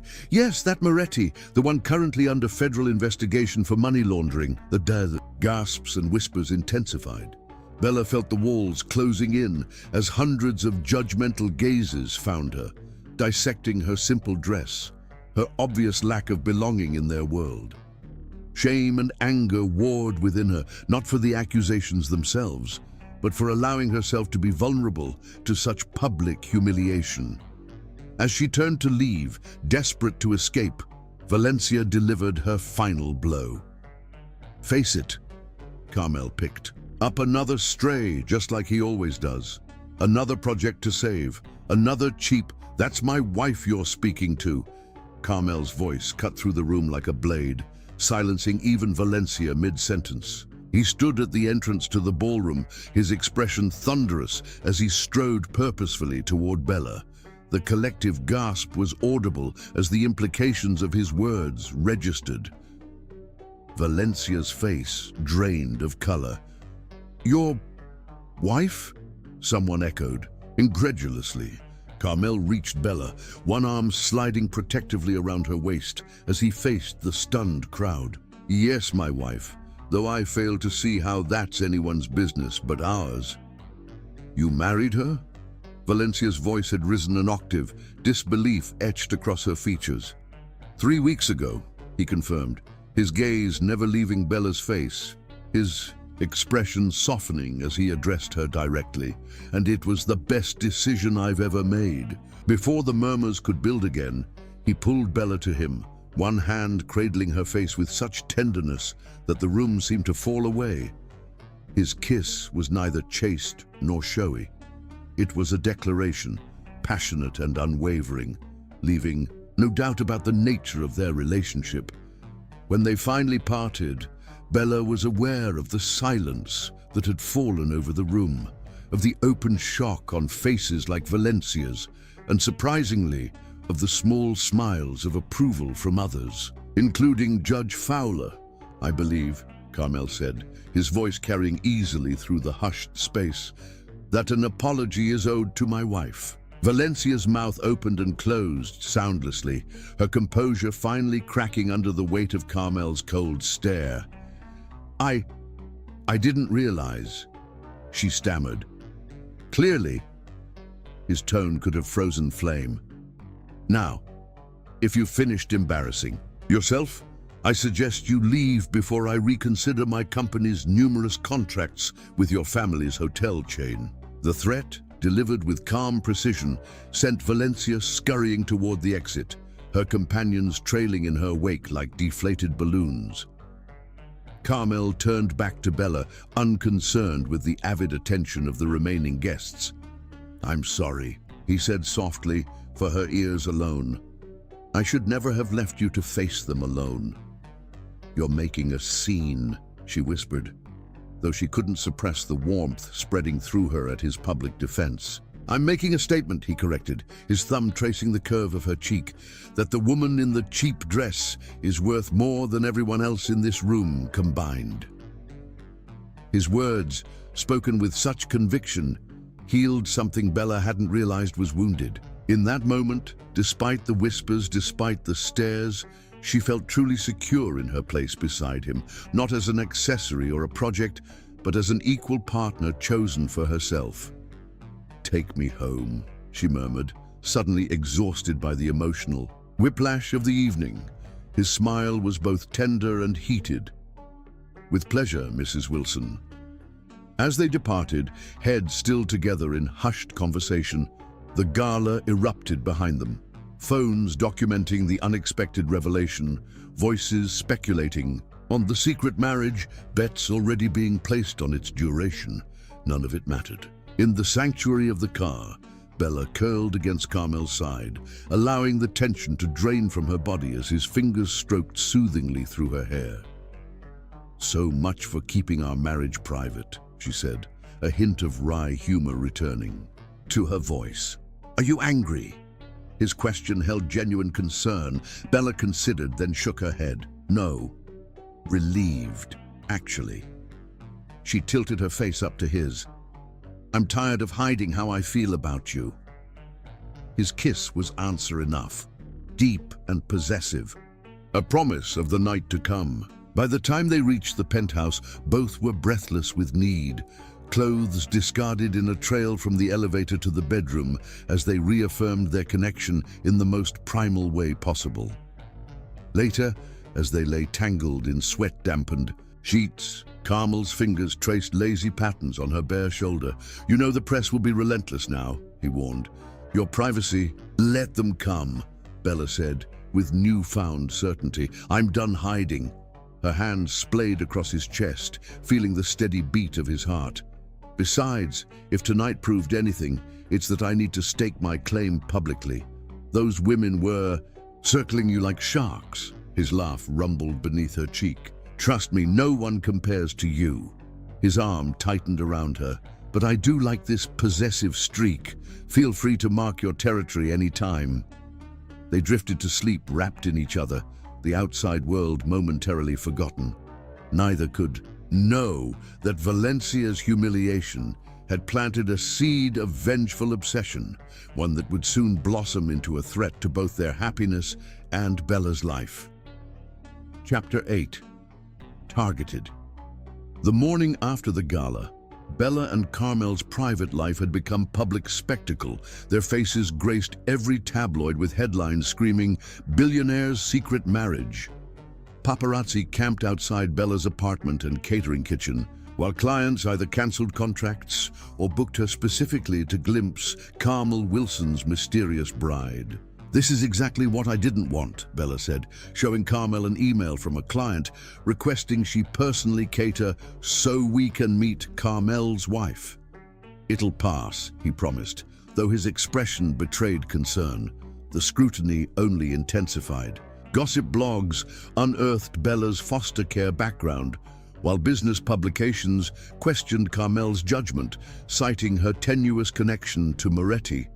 Most painful were the comments about their racial difference, subtle in mainstream media, but explicit online.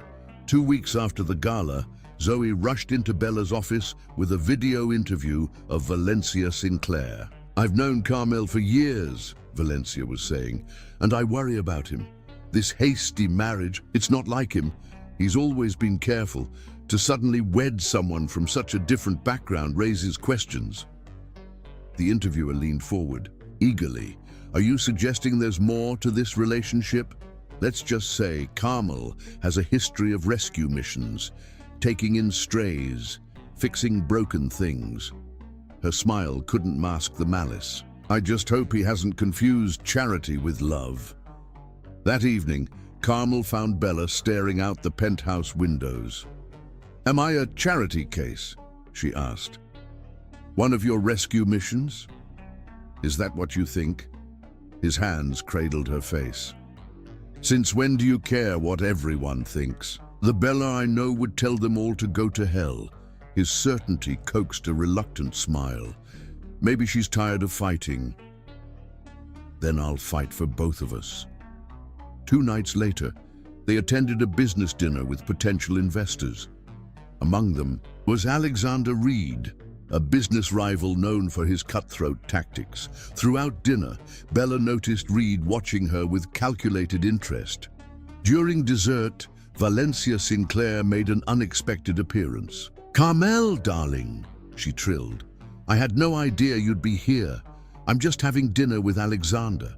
The calculated ambush was obvious. Carmel's expression remained impassive, though Bella felt his tension.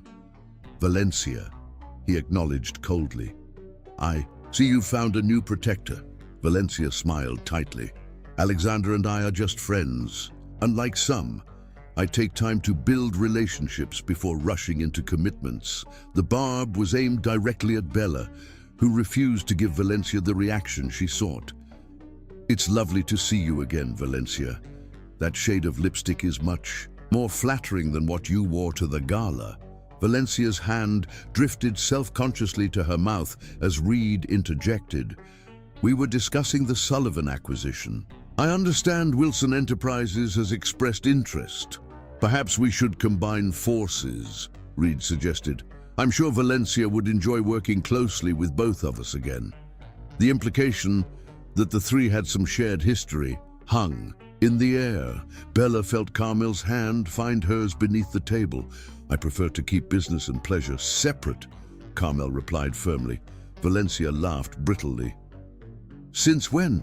As I recall, you were quite willing to blur those lines during our Tokyo merger." As they prepared to leave, Reed made a final play. "Bella, I'd love to discuss catering options for my charity event. Perhaps we could meet privately?" Valencia added with false sweetness. "Yes, do consider it. I've heard your little business is struggling since the revelations about your client list. I'll have my assistant contact yours," Bella replied smoothly. "Though I should warn you, my rates have increased substantially since I married a billionaire." Her deliberate embrace of the gold digger stereotype, delivered with obvious irony, caught Valencia off guard. In the car, Carmel drew her close. "You are magnificent. Most women would have thrown champagne in her face. I considered it," Bella admitted, "but my dress is too nice to risk splashing." Later that night, Bella voiced her concerns. "Valencia and Reed are working together, but why? Reed wants Wilson Enterprises," Carmel explained. "Valencia wants revenge for perceived humiliation." "Perceived? You two were involved?" "Briefly, years ago. She assumed it was heading toward marriage. I made it clear it wasn't.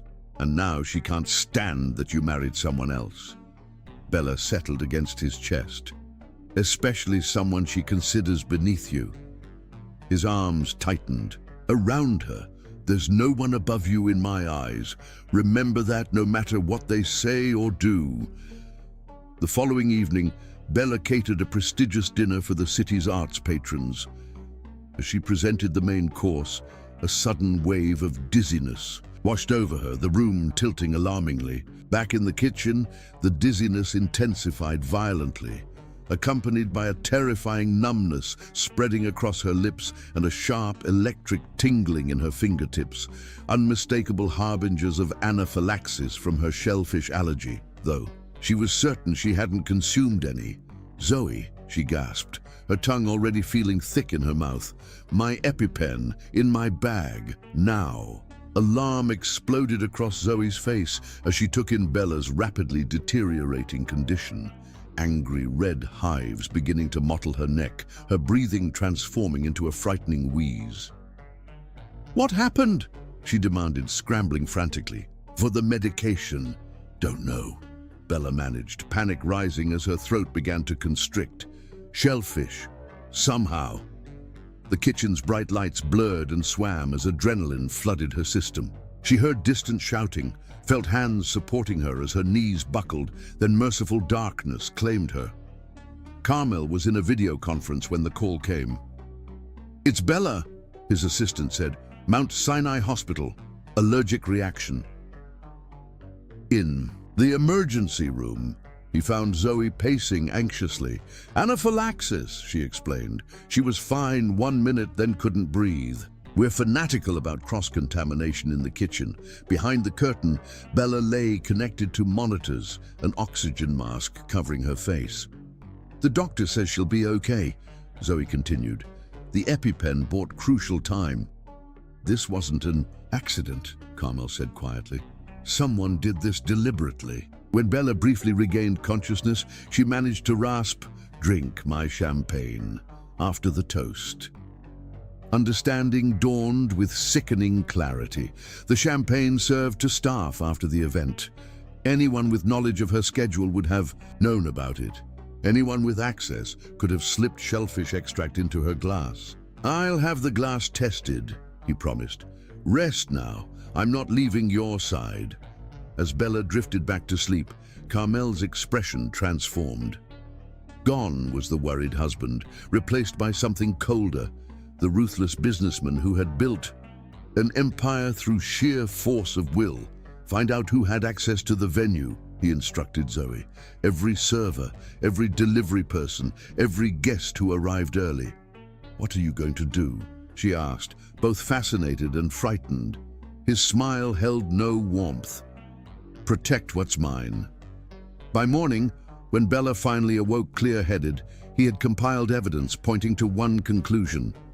Valencia had one of the waitstaff replaced last minute, he explained. The champagne tested positive for shellfish protein. "She tried to kill me," Bella whispered, the realization settling over her. "She'll pay for it," Carmel promised, his voice holding a dangerous edge. "I've already started, liquidating all investments in Sinclair Holdings. By market close, their stock will be in freefall." The cold calculation in his tone startled Bella. This wasn't just the protective husband. This was Carmel Wilson, the businessman who had destroyed competitors without remorse. Chapter 9. Trust and Surrender. Bella was released from the hospital, still shaken by the deliberate nature of the attack. Despite the assassination attempt, she refused to move into Carmel's penthouse permanently. "I'm not abandoning my home because Valencia Sinclair is unstable," she insisted, though what she didn't say was that she needed distance from the cold, calculating side of Carmel she had glimpsed, the ruthless businessman who could destroy lives. With a single phone call, "I need to protect you," he said, taking her hands in his. His eyes burned with an intensity that both thrilled and frightened her. "If that makes me someone you don't recognize, I'm sorry, but I won't apologize for doing whatever it takes to keep you safe. I don't want to be another possession you defend," she said softly, stepping closer until their bodies touched. "I want to be a partner who stands beside you, not behind your protection." That night, as they lay entwined in her bed, smaller than his luxurious king but somehow more intimate, Carmel's hands roamed her body with a reverence that made her breath catch. "Tell me about you and Valencia," she asked, needing to understand the woman who hated her enough to wish her harm. "We dated briefly, about 5 years ago," he explained, his fingers trailing fire across her skin. "Her family owns the Sinclair hotel chain, old money, significant connections.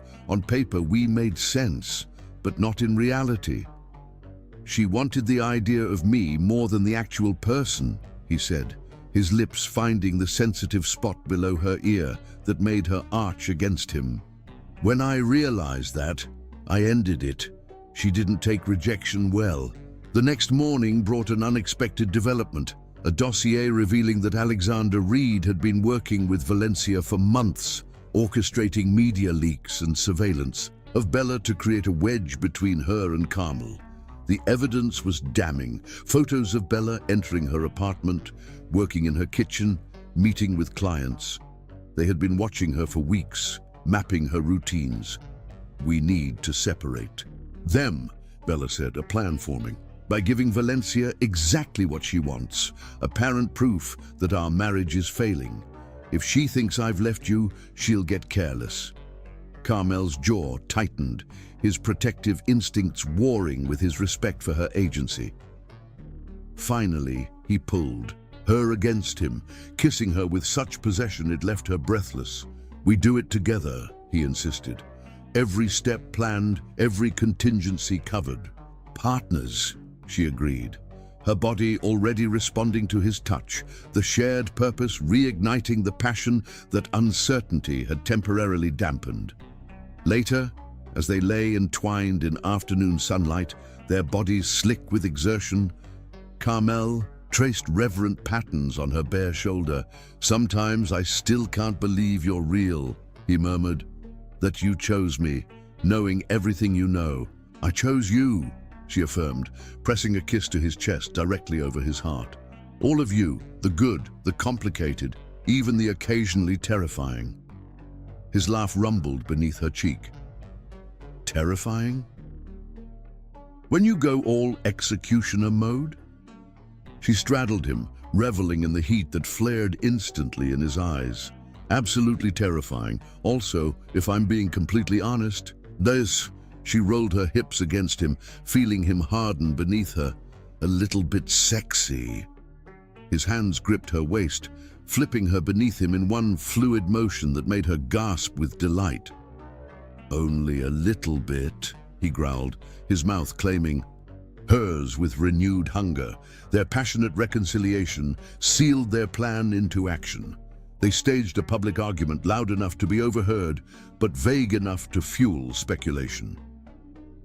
Bella checked into a hotel alone, while Carmel threw himself into work, appearing distracted in public. 3 days later, Bella received a text from Valencia. "Heard about the trouble in paradise. Drinks at Luciel tonight? Sometimes enemies make the best confidants." "She's not wasting time," Bella observed, showing Carmel the message in their secure meeting location. "She smells blood in the water," he replied, his expression darkening.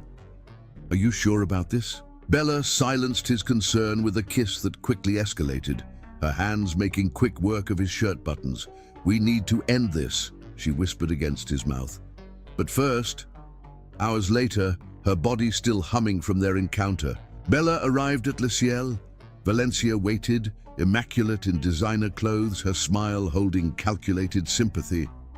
"Darling," she greeted, air kissing near Bella's cheeks.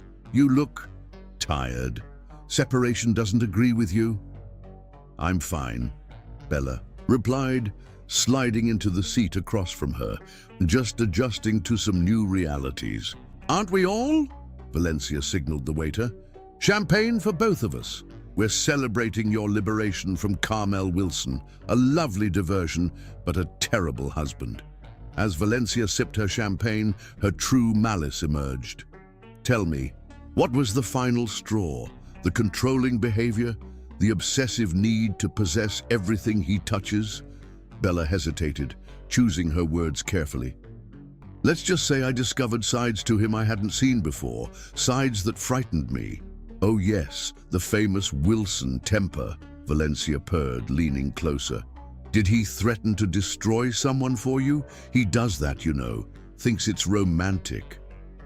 "Something like that," Bella encouraged Valencia to continue. "You're lucky, really," Valencia said, swirling her champagne. "Lee, not everyone escapes his orbit intact. Some of us bear the scars for years." "What did he do to you?" Bella asked, genuine curiosity mixing with her strategic objectives. Valencia's perfectly composed expression hardened. "He dismissed me, treated me as disposable after I gave him entree to social circles he could never have accessed otherwise. Then he replaced me with you." She laughed bitterly. "A catering girl from Brooklyn, of all things." "So this is about revenge?" Bella kept her tone neutral. "It's about justice," Valencia corrected. "Carmel Wilson has spent a lifetime taking what he wants, discarding people when they no longer serve his purposes." "By poisoning me?" Bella asked bluntly. "How does that teach Carmel anything?" Valencia's expression flickered briefly. "I don't know what you're talking about." "I think you do," Bella pressed. "Just like I think you know about the surveillance photos, the planted news stories, all orchestrated with Alexander Reed." Alarm replaced confidence in Valencia's eyes. "You're confused." "I'm thinking quite clearly," Bella assured her. "Clear enough to wonder what Alexander Reed is getting out of this arrangement. Besides you, of course." Valencia's composure cracked further. "You can't prove anything, and Carmel won't believe you anyway, not now that you've left him about that." Bella smiled as Carmel appeared behind Valencia, his timing perfect. "I may have exaggerated the separation." Valencia whirled to find herself face to face with the man she had been systematically trying to destroy. The color drained from her. Her face. "Valencia," he greeted, his tone deceptively mild. "Plotting another assassination attempt or just general character assassination tonight?" "This is a private conversation between women," Valencia attempted to recover. "Surely your mother taught you better manners than to interrupt." "My mother taught me to protect what I love," he replied, his hand coming to rest possessively on Bella's shoulder. "Something you've made necessary with your obsessive vendetta." "You can't prove anything," Valencia repeated, with less conviction. "Actually, we can." Bella gestured to her purse, where the recording device captured every word. "But more importantly, so can the FBI agents currently executing a search warrant on your apartment." The blood drained completely from Valencia's face. "You're bluffing." "Would you like to call your doorman and check?" Carmel suggested. "Though I'm afraid he's rather busy directing federal agents at the moment." Valencia's composure shattered. "This is all Reed's fault," she hissed. "The poisoning was his idea. He said it would distract you from the Sullivan deal, create an opportunity while you were emotionally compromised." "I think we have what we need," Carmel said quietly, nodding to the legal colleague who had been discreetly recording nearby.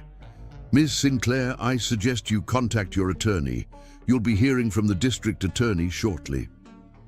As they turned to leave, Valencia made one final desperate play.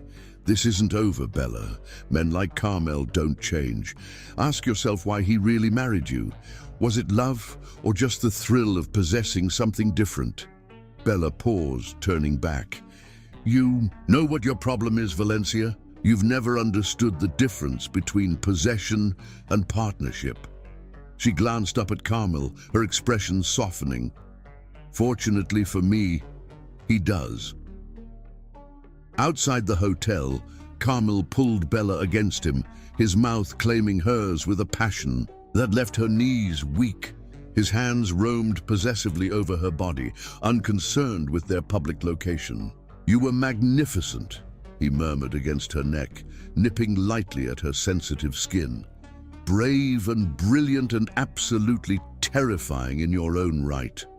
They barely made it into the car before desire overwhelmed them, his mouth hot against hers, her hands urgent beneath his jacket.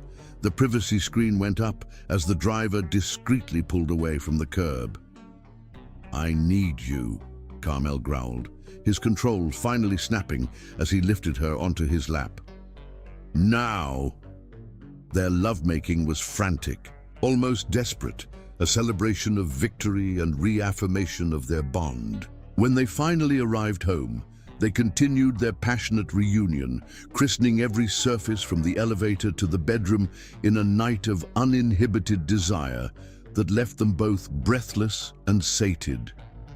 Later, as they lay entwined, Bella's head pillowed on his chest, Carmel's fingers traced gentle patterns on her bare shoulder.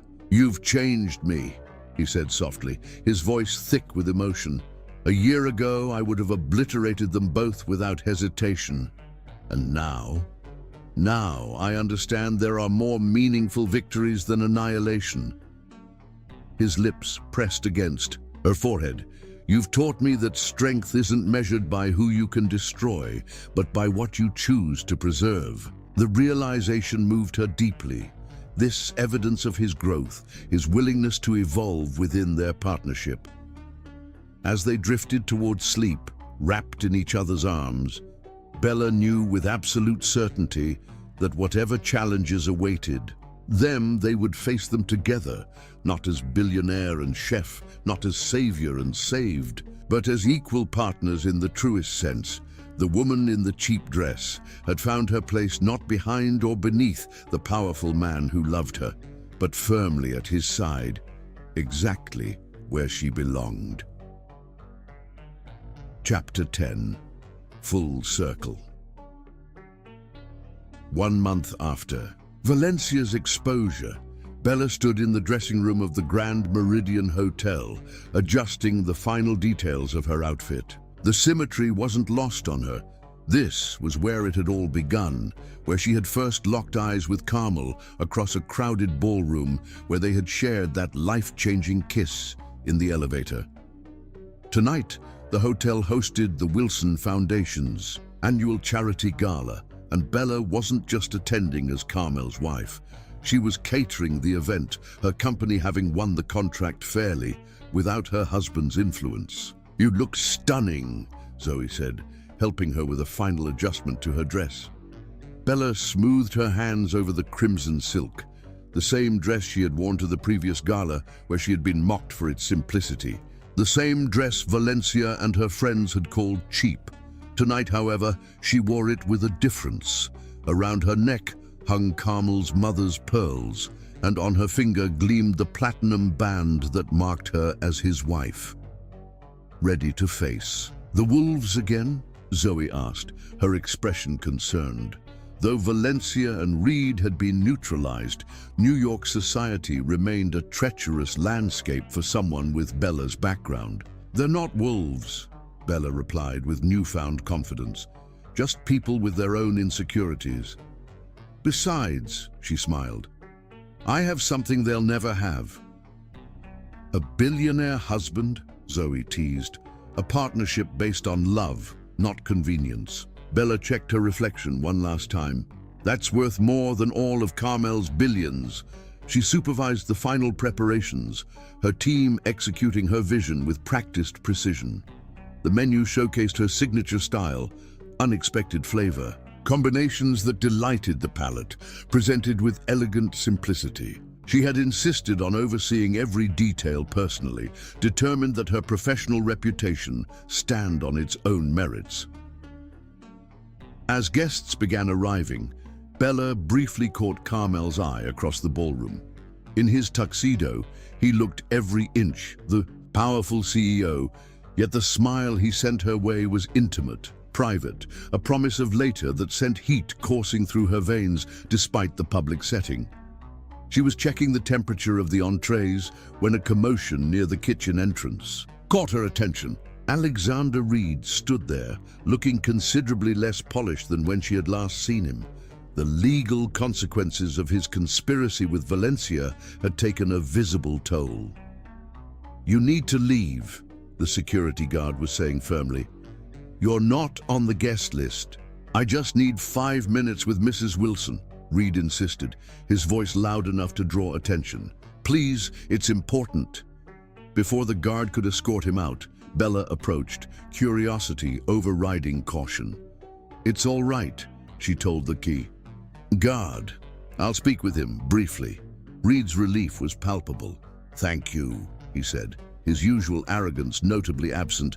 "I wouldn't have come if it wasn't important."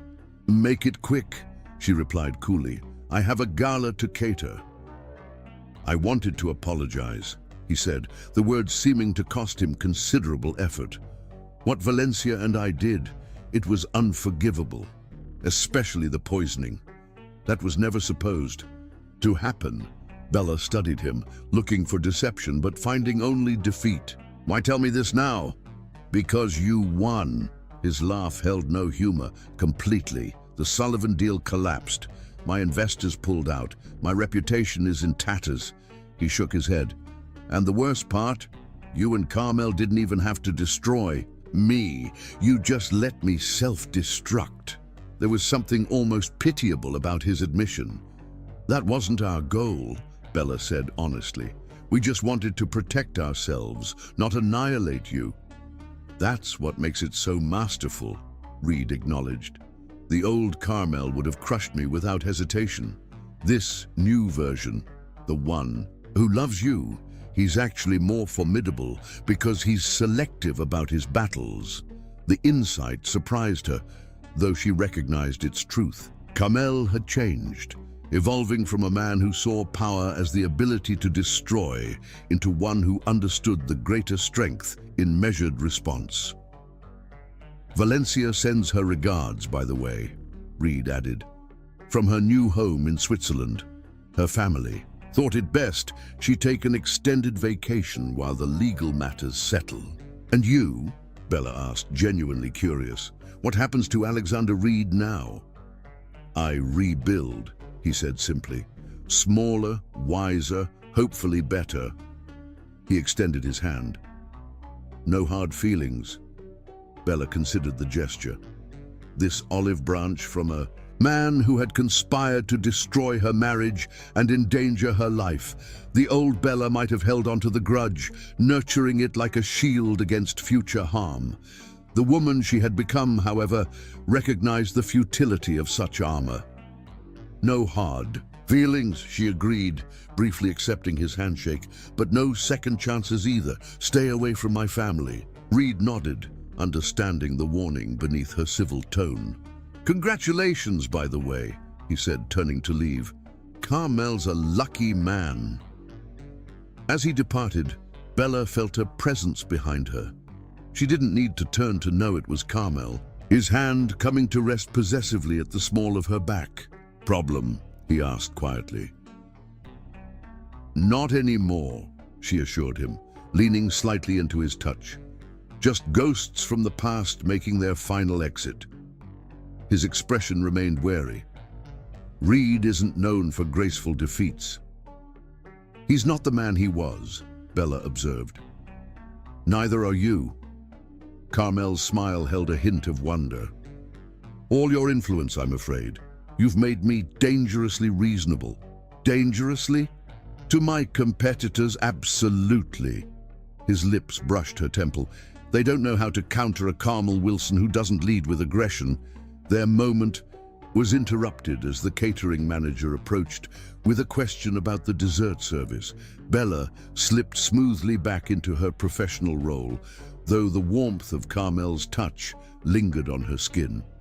The gala proceeded flawlessly, Bella's menu drawing enthusiastic praise from guests who had no idea the chef was also the host's wife. She had insisted on minimal public interaction between them during the event, determined to maintain the separation between her professional accomplishments and her personal relationship. As dessert was served, however, Carmel found her in a quiet corner of the kitchen, watching with satisfaction as her team executed the final course. "I have something for you," he said, slipping a small velvet box into her hand, a late wedding present. Puzzled, Bella opened it to find a key nestled on black velvet. "What's this?" "The deed to a building in East Harlem," he explained, his expression uncharacteristically nervous. "My childhood home. I thought maybe we could renovate the apartment where I grew up, make it ours, a place that belongs to our history, not just mine or yours." The gesture moved her deeply, this willingness to share not just his present and future, but the most vulnerable parts of his past. "I'd like that," she said softly, her fingers closing around the key. "Very much." Their moment was interrupted by a sharp pain that made Bella gasp, her hand flying to her abdomen. "What is it?" Carmel's concern was immediate, his hands steadying her as she leaned against the counter. "Nothing," she assured him, though her face betrayed discomfort. "Just the same cramps I've been having all week." His expression shifted from concern to suspicion. "All week? And you didn't mention this because I had a gala to cater," she replied, stubbornness creeping into her tone. "It's probably just stress, or something I ate, or something else entirely," he suggested, studying her with newfound intensity. "When was your last period?" The question caught her off guard. Bella blinked, mental calculations racing. 7 weeks ago. But that's not unusual with my schedule and..." She stopped, realization dawning. Oh, indeed," Carmel agreed, a smile slowly spreading across his features. "I think we should have you checked out, just to be safe." The hospital confirmed what they both already suspected. As the doctor delivered the news, "Congratulations, you're about 6 weeks pregnant." Bella watched emotions cascade across Carmel's face in waves. Shock, wonder, vulnerability, and finally, a joy so pure and unguarded it took her breath away. "A baby," he whispered, his voice breaking on the simple words as his hand found hers, fingers intertwining with almost desperate tenderness. "Our baby." The reverent awe in his voice mirrored the overwhelming emotions flooding through Bella's heart. This child would be the perfect blend of them both, the orphaned boy who had built an empire from nothing and the foster girl who had forged her own path through sheer determination. A precious life born from their unlikely, irresistible love. "Are you happy?" he asked, his question revealing a vulnerability that his billions could never shield. "Terrified," she admitted honestly, her free hand moving instinctively to her stomach. "Overwhelmed. But yes," her eyes filled with tears as she smiled, incredibly completely happy. His kiss was tender, almost worshipful, a sacred promise of all that was to come.